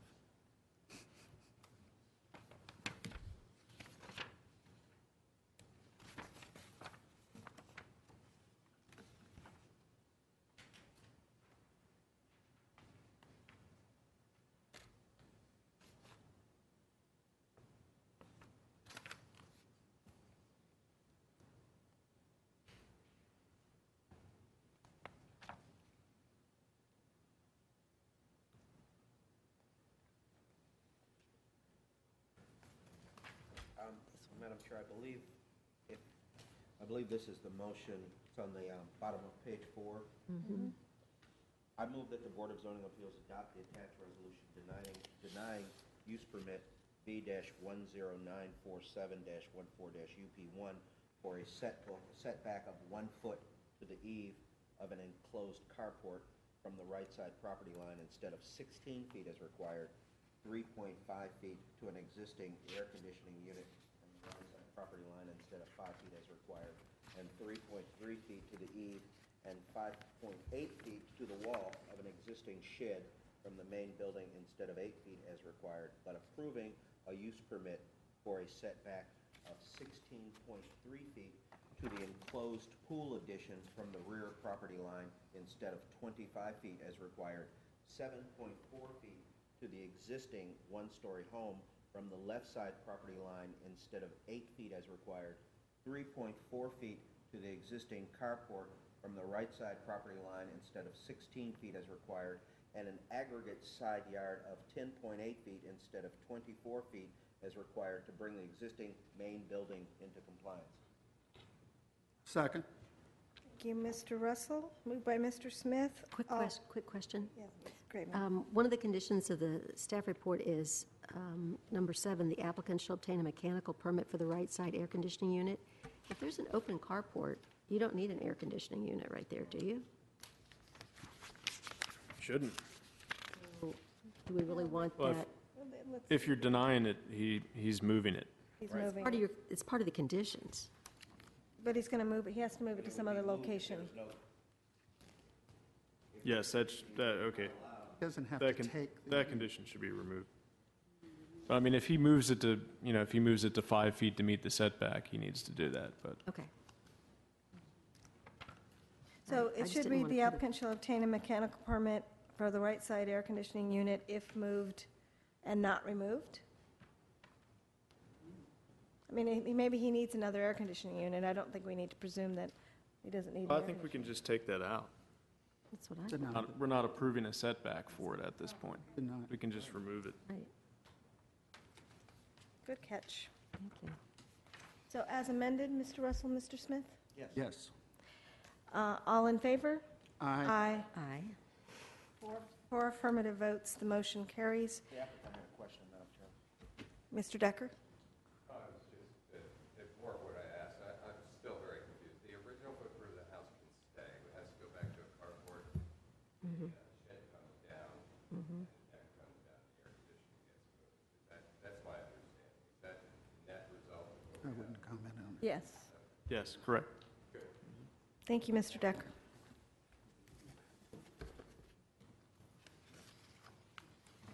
Our last case of the evening All right. is an appeal? No, Not this an is another appeal, sorry. variance. Another variance, sorry. Our last case tonight is case number V-10948-14-VA-2. This is a variance request by Phoenix Houses of the Mid-Atlantic Properties Incorporated to permit a setback of 5.3 feet between the existing main building and a new two-story accessory building instead of 15 feet is required. It's for a new two-story detached accessory building containing multipurpose and recreational space. It's in the RA 6-15 zoning district on a premises known as 521 North Quincy Street. Mr. Knoxon, do you have copies of the new staff report? Yes. I printed mine, but I'm not sure all of the board members have it. Let me grab you some from down there. We have plenty left, I think. Mr. Mr. Russell, Mr. Smith, do you each have copies of the new report for the Phoenix case? I guess I'll take this time to introduce Matt Pfeiffer to you all as well from the Planning Division. He's going to be helping out with this case. Well, I read the email. And it was where- attached to the new report. Okay. But did you print the new report? I No, did thought not. we were going to get them here. Yep. He sent. Has them for you here. I'm ahead of the game. Yeah, I think there's only Yeah, one but I road read it change. online. I didn't. Yeah. Yeah, I read it on. I never read the first. Actually, this is thicker stuff. Thicker Thank than the you, one I Cliff. read, I guess. Okay, thanks. Okay, if, I know it's been a long evening, but if you'll give us one moment, we just received the revised report from the staff. Originally, the staff had made a recommendation, well, actually, let's read the case first, and I can clarify at that point. Did you finish that, Mr. Knoxon? I did. I'm sorry, okay. So, okay, it's been a long evening. The original recommendation received by the board, which is the reason we're going to take a few minutes to review the revised recommendation, was to adopt the attached resolution approving the variance. However, on October 3rd, we received a revised recommendation from the staff to adopt, and the current recommendation before the board is to adopt the attached resolution denying the variance. An alternative resolution has been provided should the BZA wish to grant the variance. Adopt the attached resolution for clarification of, and additionally, the staff recommends that we adopt the attached resolution for clarification of the condition of the previous variance granted on this site, which prohibits the building of a fifth story for the main building, but which should not prohibit building of the proposed accessory structure. So this is another one where we're dealing with older variances, and it goes to our jurisdictional questions.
ready?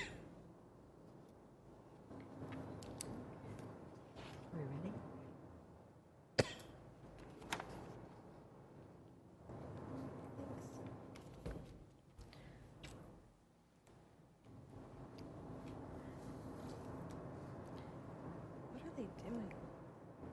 I don't know. Trying to keep us awake, I guess. No, I'm sorry. I haven't gotten this late in a while. It's my bedtime.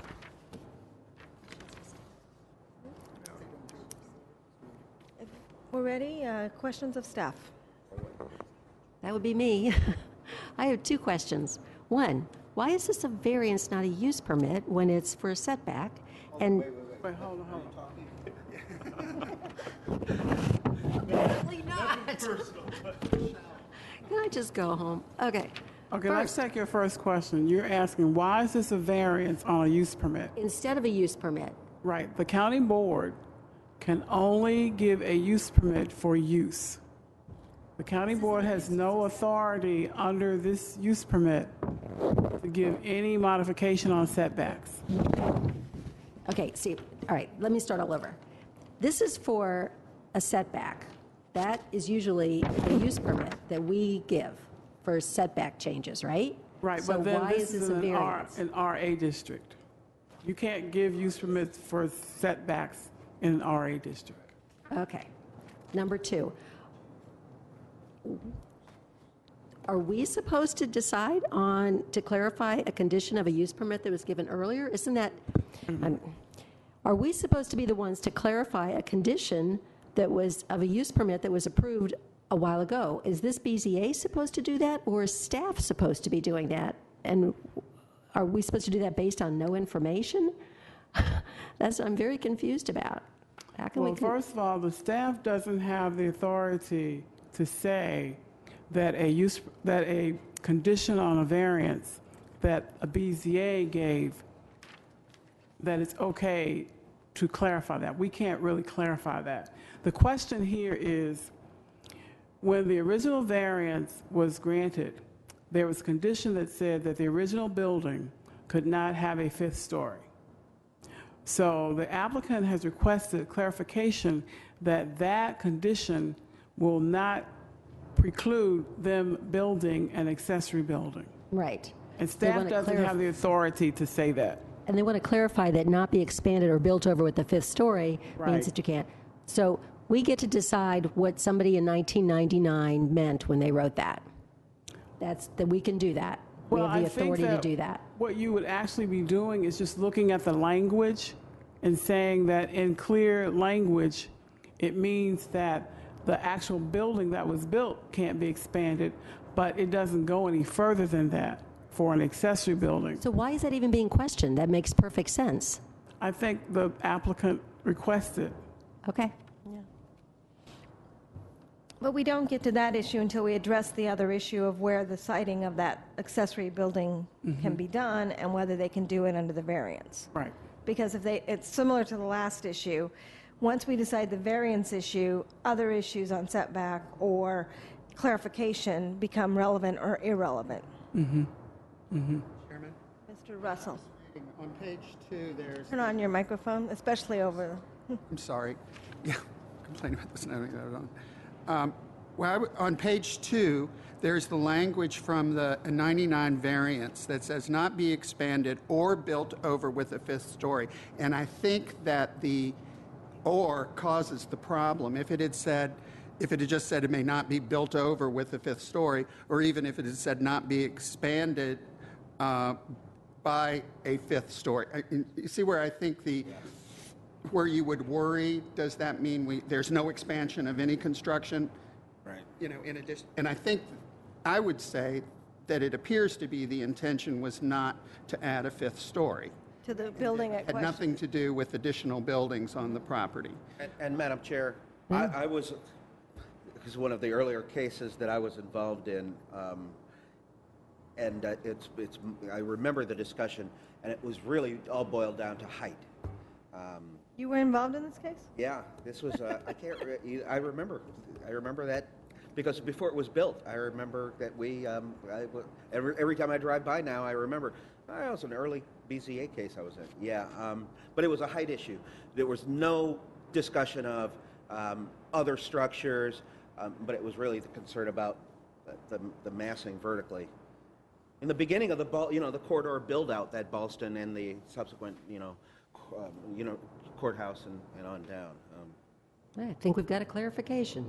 Yeah, but it was just a height issue. And there was no resistance from the community at all. Okay, I think that was the easier part of the question before us. Now we tackle the same issues we've been tackling all evening, which is the questions of hardship and variances. Madam Chairman. Right. Russell. I have a question.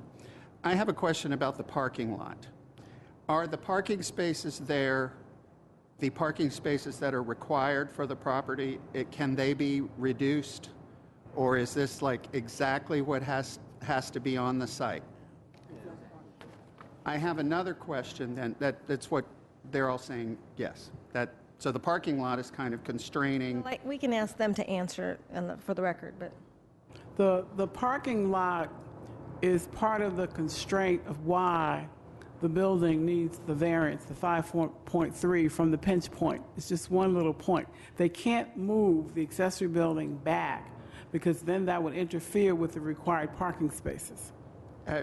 I am assuming then, as a follow-up question, that there's been considerable investigation on the part of the applicant or staff as to a reconfiguration of the parking lot in some way? Yes. To find the 5 feet.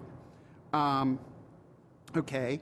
And then I had, the other piece, and maybe the applicant will have this for us, that I haven't seen is I don't see a layout of the multipurpose room, like showing the basketball court or whatever else is in there. There's discussion that it needs to be this size or, to accommodate the basketball court, but then I couldn't find a floor plan other than just, with lines on the floor and whatnot. You sure? I couldn't find. I spent a day on this report. We do have 2 pages, but I think I know what you're talking about. They're showing what's in the interior, but not showing exact dimensions of, say, the ball court, that area. Which page are you on? A5? A5B and A5A. The Noritake Associates. No, that's what I mean. It's got the square footage. I see that. Okay. Well, this leaves me with the impression that the half-court basketball court fills the entire room. 50. There's not a foot. It's not. But it's a little narrower. I mean, the half court is a little narrower than this. This is how wide. What is this? 46. That's about it. But 58. That's about 2 feet wider. I think a half court is. What do they say? I don't want to have to figure out what a half court is. So it's a little bit narrower. It's 46 by 53 is a half court, technically. Okay, so it fills the room. Yeah. I just thought it was. No sideline, none of that, which they wouldn't really need. I also, while I've got the floor, and I like this aerial showing this project, and I just point out for us in our consideration with those questions answered, the shape of the side property lines of this property.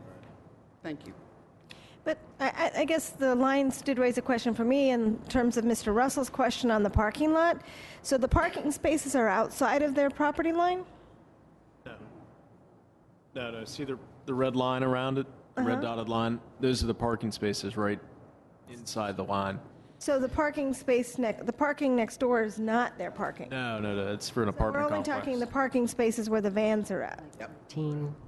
And that's why you get into the difficulty with the space between the building and the frontage. Madam Chairman, that leads me to another question. There's no provision in the ordinance to allow parking off-site. Remember the daycare center, Mr. Russell? How about to reduce the Not parking? for this use. No. No. It's not a church. Thank you. Any additional questions of staff? And I see a lot of people in the room in support, but we have only 2 speaker slips. Is that correct? Only 2 people intend to testify? Okay, great. If there are no more questions of staff at this time, I think we'll go, it appears that we have the agent then, Ray, is it Northage? I can't, Noritake. Noritake. Sorry, I lost the last letters.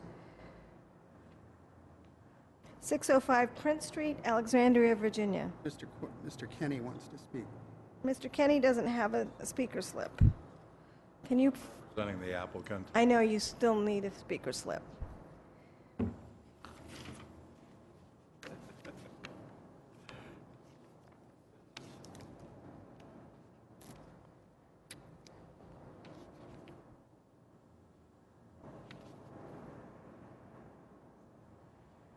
See, I was confused because Mr. Noritake put his name in as the agent.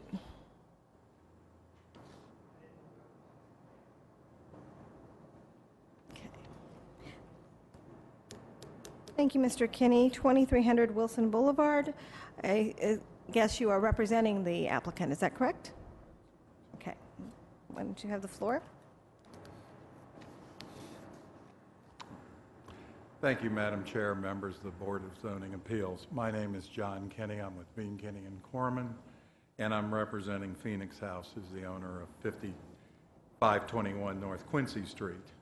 The request before you tonight is for an internal variance between two buildings. It's basically a pinch point difference. It's not a variance that runs along the full side. It's at one point that the buildings touch. And it's also not a setback from exterior lines or adjoining properties. This matter is also subject of a use permit, which is before the county board a week from Saturday. We have been informed by county staff that there is a positive staff report recommending approval of the use permit amendment. But as Ms. Cozart indicated, the use permit, while they can approve the structure and while they can approve the use, they cannot approve changes to the setbacks in this zoning district. So therefore, that's what we're here in front of you today. Now, Phoenix House is proposing the construction of a half-court basketball court, a spin room, which is like, the bicycle room, and a boys' day program. That's a licensure requirement. They've got to keep the young adults separated from the males, and they have that in their current building, but there has been some intermingling more than they would like. They'd like to try to separate, at least during the daytime, this completely. We're not talking about an expansion of the facility itself. We are requesting this based on effectively medical reasons. Debbie Taylor, who's executive director, is here, so if you have any questions, I'm going to try to summarize medically why we think this is important. But as you may know, I'm an attorney, not a doctor, so that's why Ms. Taylor's here. If you have any questions of a medical nature, we'd certainly like to get them out to you. Phoenix House strongly believes, and the growing evidence is showing that drug and alcohol dependency is possibly effective by a vigorous exercise program. And actually, it's getting much and much stronger, that there's a correlation between the mind and really strenuous exercise. Exercise, not mild exercise, but exercise to the point that it is, whether it's basketball or spin rooms or volleyball, it's the sports that really get the heart rate up and change the dopamines in the brain and such as that. Now, that's my lay statement of it. I'm sure some of you might be able to better explain it to me, but that's what we're proposing. The location of this facility is over, as you see there, the existing volleyball court, which is what they originally had. And while it has worked in part because of snow, rain, heat, mud, and things like that, it's not a program that they can run constantly. So they're bringing people down to TJ Unfortunately, TJ opens up the fact that the adults and the young adults and the older adults get together, and it starts running into some licensing problems and things like that. Now, Phoenix House itself is a nonprofit that receives most of its funding from Arlington County and the Commonwealth of Virginia. Its mission is to provide residential services to individuals recovering from drug and alcohol abuse.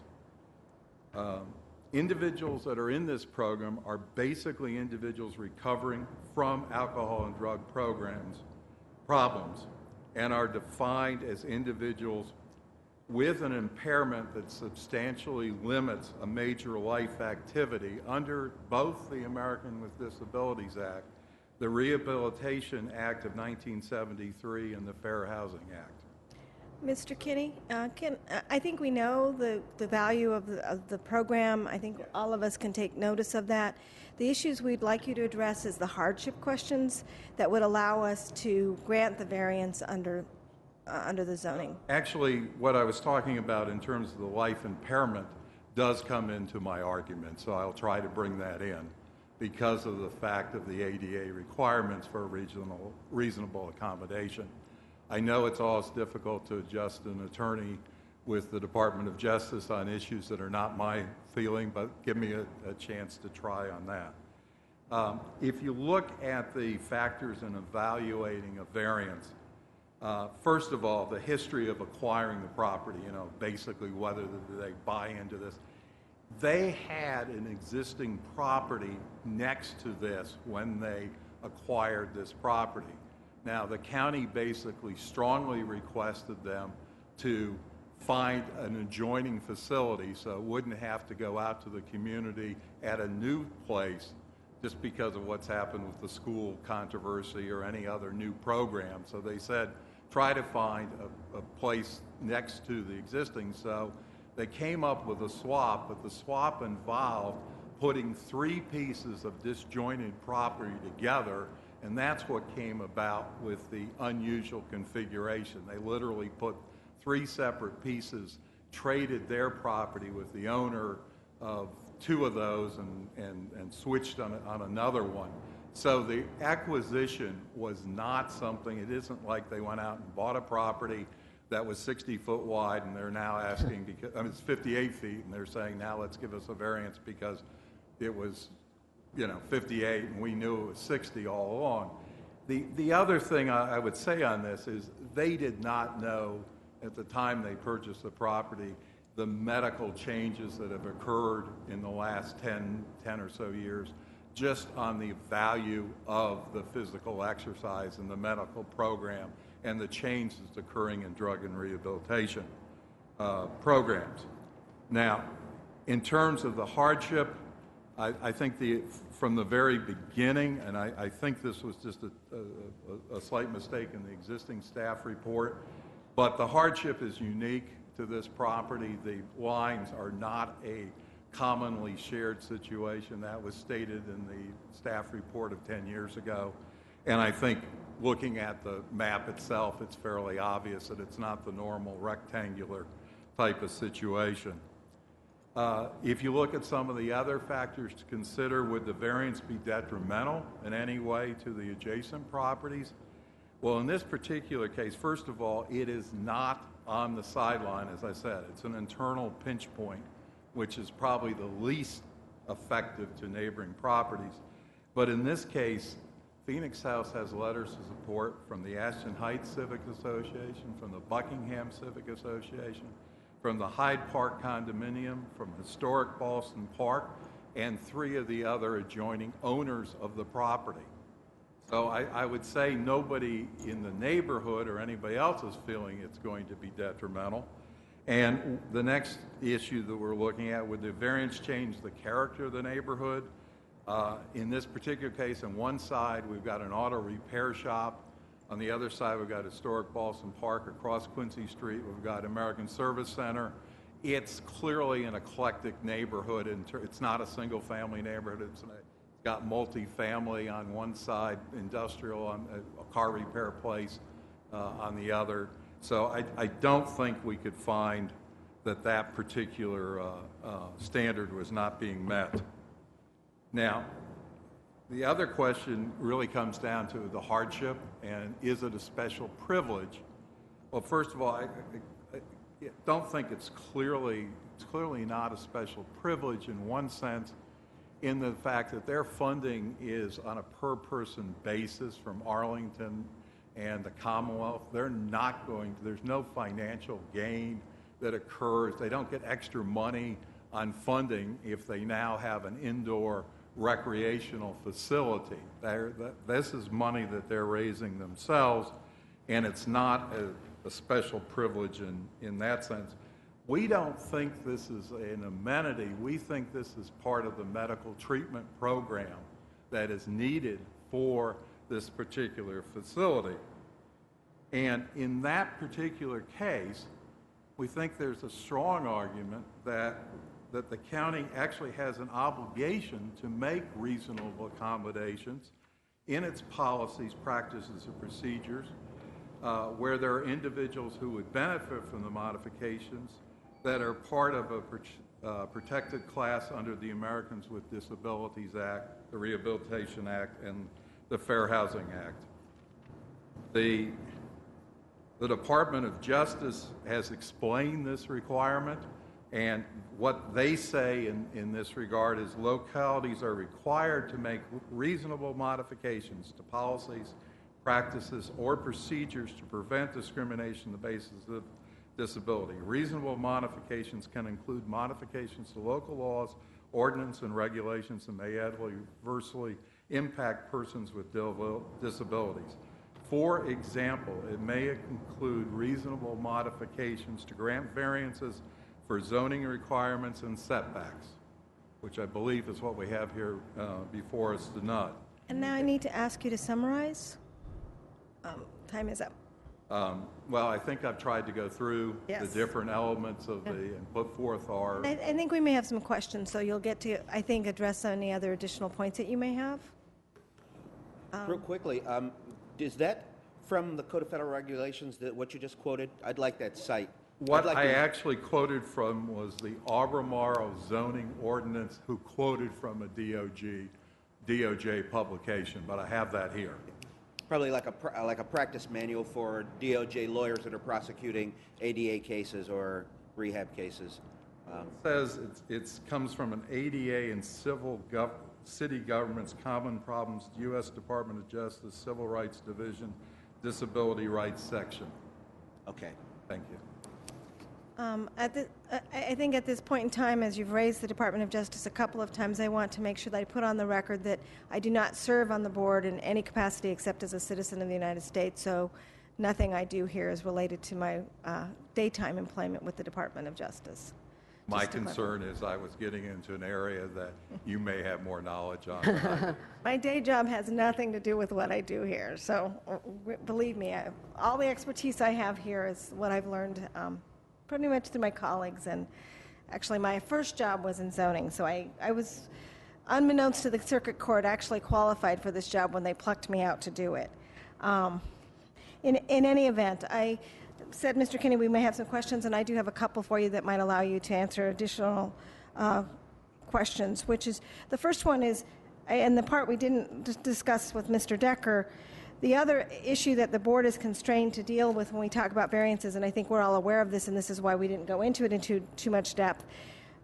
I think you've done a good job of addressing the three main points that we've talked about before on variances, but the Supreme Court of Virginia has also said that we can only act if the piece of property, if the effect of the zoning ordinance is applied to the piece of property under consideration, would, in the absence of a variance, interfere with all reasonable beneficial uses of the property taken as a whole.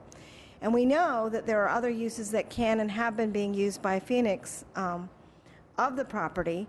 So the question I would ask you is to help us figure out why there's not another alternative and what alternatives you've looked at for reaching the objectives you have that won't require a variance. I think we've spent approximately 6 months with zoning, planning, and Matt helped me out here, maybe 6 or 7 different Would that be an accurate statement? Different models, different possibilities.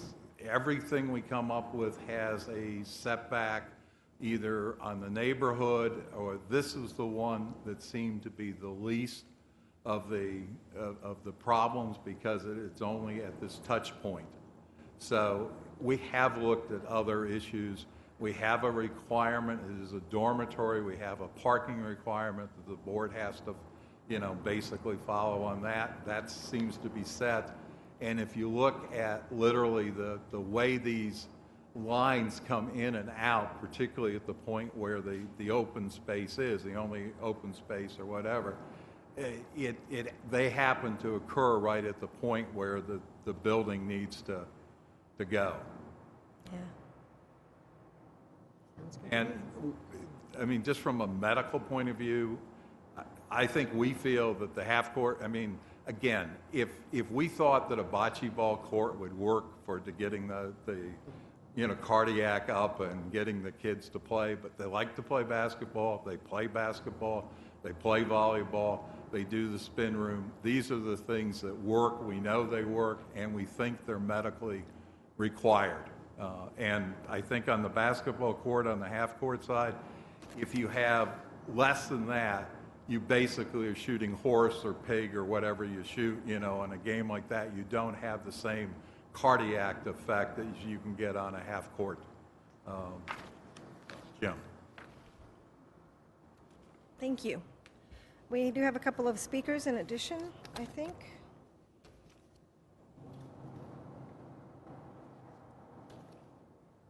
Now, Mr. Noritaki. Good evening. I'm Ray Noritaki, Noritaki Associates. We're the architects for the project. I overheard the question about the size of the multipurpose room. It is literally a high school size half court with 3 feet on all 4 sides, just barely enough room for a kid to stay outside to throw the ball in. It's as small as we could physically get the structure to fit on the site. Wow. And even if we were to do away with all the other components and just try to get a half-court facility on the site, we would still need to have that pinch point. So we've made it as small as possible to still work within its function. And given the fact that we could not eliminate or reconfigure any of the parking, the solution before you is about the only thing that is really feasible at this point. I just wanted to mention that. No, thank you. That helps a lot. Any additional questions? We also have Mr. Kevin Appel. Thank you. Good evening. I'm Kevin Appel. I was born and raised in Arlington. I chose to raise my family here. Mm-hmm. When I graduated from law school in 1976, I started getting involved in community affairs. 24 of those years I worked as the legal counsel for the Arlington County Treasurer.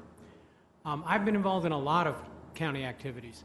The most important one I have been involved with is I've been a board member of the Phoenix House and its previous organizations for 30 years.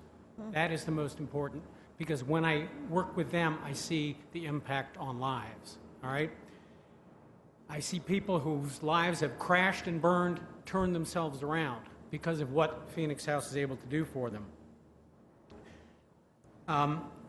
When I started out in 1984 on their board, it was a mom and pop organization. It was an organization whose recovery was based on good intentions and kindness, pretty much. I've watched it grow to become a professional, science-based therapeutic recovery program. I am proud of what they've done. I am proud of what they continue to do. One of the reasons it's become the program that it is because they've stayed on the edge of science, all right? Science now says you need to have this high-intensity physical stuff to get high-impact recovery, all right? It's important. You've heard that today. It's important. Hardship, I'm thinking, think of the teenage boys, the adolescent boys in that program. Think of them if they're not doing this basketball activity. At that age, in the young mind, this is critical to get them pumping. No one has been able to come up with an alternative to that, all right? Yoga's not going to do it.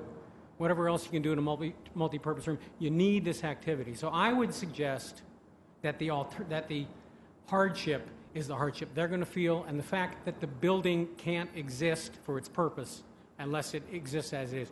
The corner is the only thing that impinges. One last thing. I urge you to vote for the alternative resolution, please. Thank you. Any further speakers motivated? If I you, also say, I just want to point out two of my other board members here. so for the record, we'll note that Ms. Franz and Mr. Nolan are present as well from Phoenix House Board of Directors. Thank you for attending and being last on our agenda on a very unusually long meeting night. Madam Chair, I have one question. Maybe staff can help me. If there is a connection, a physical connection between the accessory structure and the main structure, isn't it a part of the main structure then? We have a determination from a previous zoning administrator and an administrative practice. Number one, if the walkway between the two buildings is less than 8 inches, it doesn't count for coverage and it doesn't connect anything. If the breezeway, what we call a breezeway, is not enclosed or conditioned, we don't count it as connecting the building and making it one building, and we don't count it in coverage. Okay. And you said, and the first part was, you said you had a determination by a previous zoning We administrator? have a determination by a previous zoning administrator and administrative practice that if you have a breezeway connecting, say, on a single family house and a garage, and you don't enclose it, you don't condition it, you just have a top on it, we don't count it in coverage, and it doesn't mean that the whole thing is one structure anymore. I just wanted that on the record. Right. For the record, while we're here, they can't build this as an addition to the main building. No, they cannot. If they built this as an addition to the main building, then the setbacks on the sides that they would need to ask for, that they are variance for, would be enormous. Right. And they would affect the outside community. With this little 5.3 pinch point within the lot, it doesn't really affect anybody. We tried what Mr. Kenny talked about, the 6 months of experimenting with different scenarios, was the connection to the main building. It just did not work. And yet, at the end of the day, you revised your position from recommending approval to denial because? Okay, zoning had always said that we could not recommend approval because of two phrases on page 2. The unreasonably restricting the utilization of the property, we didn't think it met that criteria, or clearly demonstrable hardship. But if you look at the conclusion, we feel like the granting of the variance will not result in an adverse impact to the surrounding development, nor would it have a detrimental impact on the neighborhood character. Our recommendation is coming purely from the technicality of the language in the staff analysis. We really don't have a problem with the 5.3 feet separation. So you want us to take on the Supreme Court's determination, which again was what I was drawn to, and the language I had not pointed out with Mr. Decker because we could resolve his on the other 3 points. But the issue that always is difficult for us in the variance, the question we had last month in the case that we got deferred, when there are other reasonable uses of the property, then it becomes difficult. It's hard when the mission, and this was why I encouraged Mr. Kinney to move to his hardship and variance arguments instead of the mission, that can't drive our legal assessment and determination of what we need to do. But the other side of it is, I see that Mr. Appel and Mr. Kinney are articulating that it would take all reasonable use of the property in the sense that the only use of the property they can have is to meet this physical need of the clients that they're serving. So they're uniquely situated in relationship to other properties and other uses. So unlike an individual who's building a house who can add an extra story and go up another story instead of encroaching into the setbacks, for their purposes, there really is no other thing that they can do to accomplish their mission. So I do see that there's some reason in linking the mission and the arguments that were done here and the guidance that was provided from the Civil Rights Division being relevant to that determination and assessment on the zoning provisions that we would be assessing. And Madam Chair, I find hardship, obviously, in the shape of the lot. That's a unique condition that demands some relief from a strict application. And the requirement for physical activity is something that they have to provide. The ADA says that we, as a government, have to even bend our zoning rules to accommodate the provision of services that are required under the ADA. So I don't have a problem with the the less than 6 feet of distance between these two structures when it's obviously necessary, and the unique nature of the lot makes it impossible to place this structure anywhere else. It's the minimum size, as the architect just described, to meet the medical need that the people served by this entity need. So I don't really have a problem with it whatsoever. Mr. Russell? Well, I agree with Mr. Smith. I think it's a very difficult lot in shape that I think would probably be the basis for the hardship. I also think when you look at those lines, if those lines were straight, it might be possible to reconfigure that parking lot and meet the parking requirement and be the additional 10 feet off at that pinch point that it needs to be. And it is a very small point. It's not 5.3 feet across the whole back of the main structure. It's just at one corner. And so I really don't have any problem with this variance either. It's a successful use in the right place. Ms. Craven? I have nothing to add. Makes sense. Make a motion, or does somebody want to make a motion? Yes, I'll be happy to. I move that the Board of Zoning Appeals adopt the attached alternative resolution approving variance V-10948-14-VA-2. Second. It's been moved and seconded. All in favor? Aye. Aye. All 4 board members voting yes, your variance is granted. And now we need a second motion? Okay.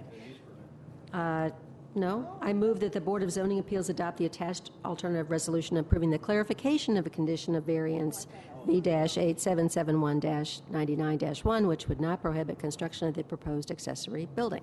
Oh, I thought the alternative had both of them in there. Thank you for recognizing it did not. Moved by Ms. Craven, seconded by Mr. Russell. All in favor? Aye. That one was very easy, especially when we have someone who knows what you intended. Yeah. So. Thank you. Now, you still have to go through the county, but that should be a lot easier. Thank you for your volunteer service, including my friend of 25 years, Mr. Appel, back there.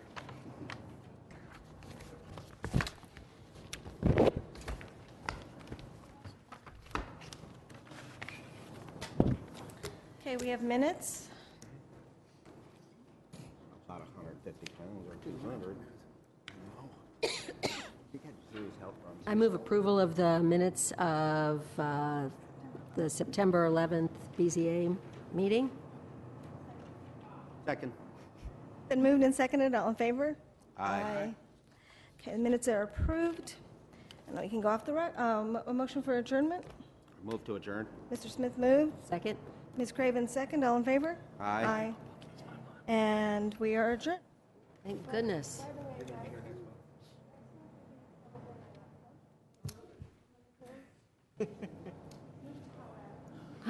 Seriously?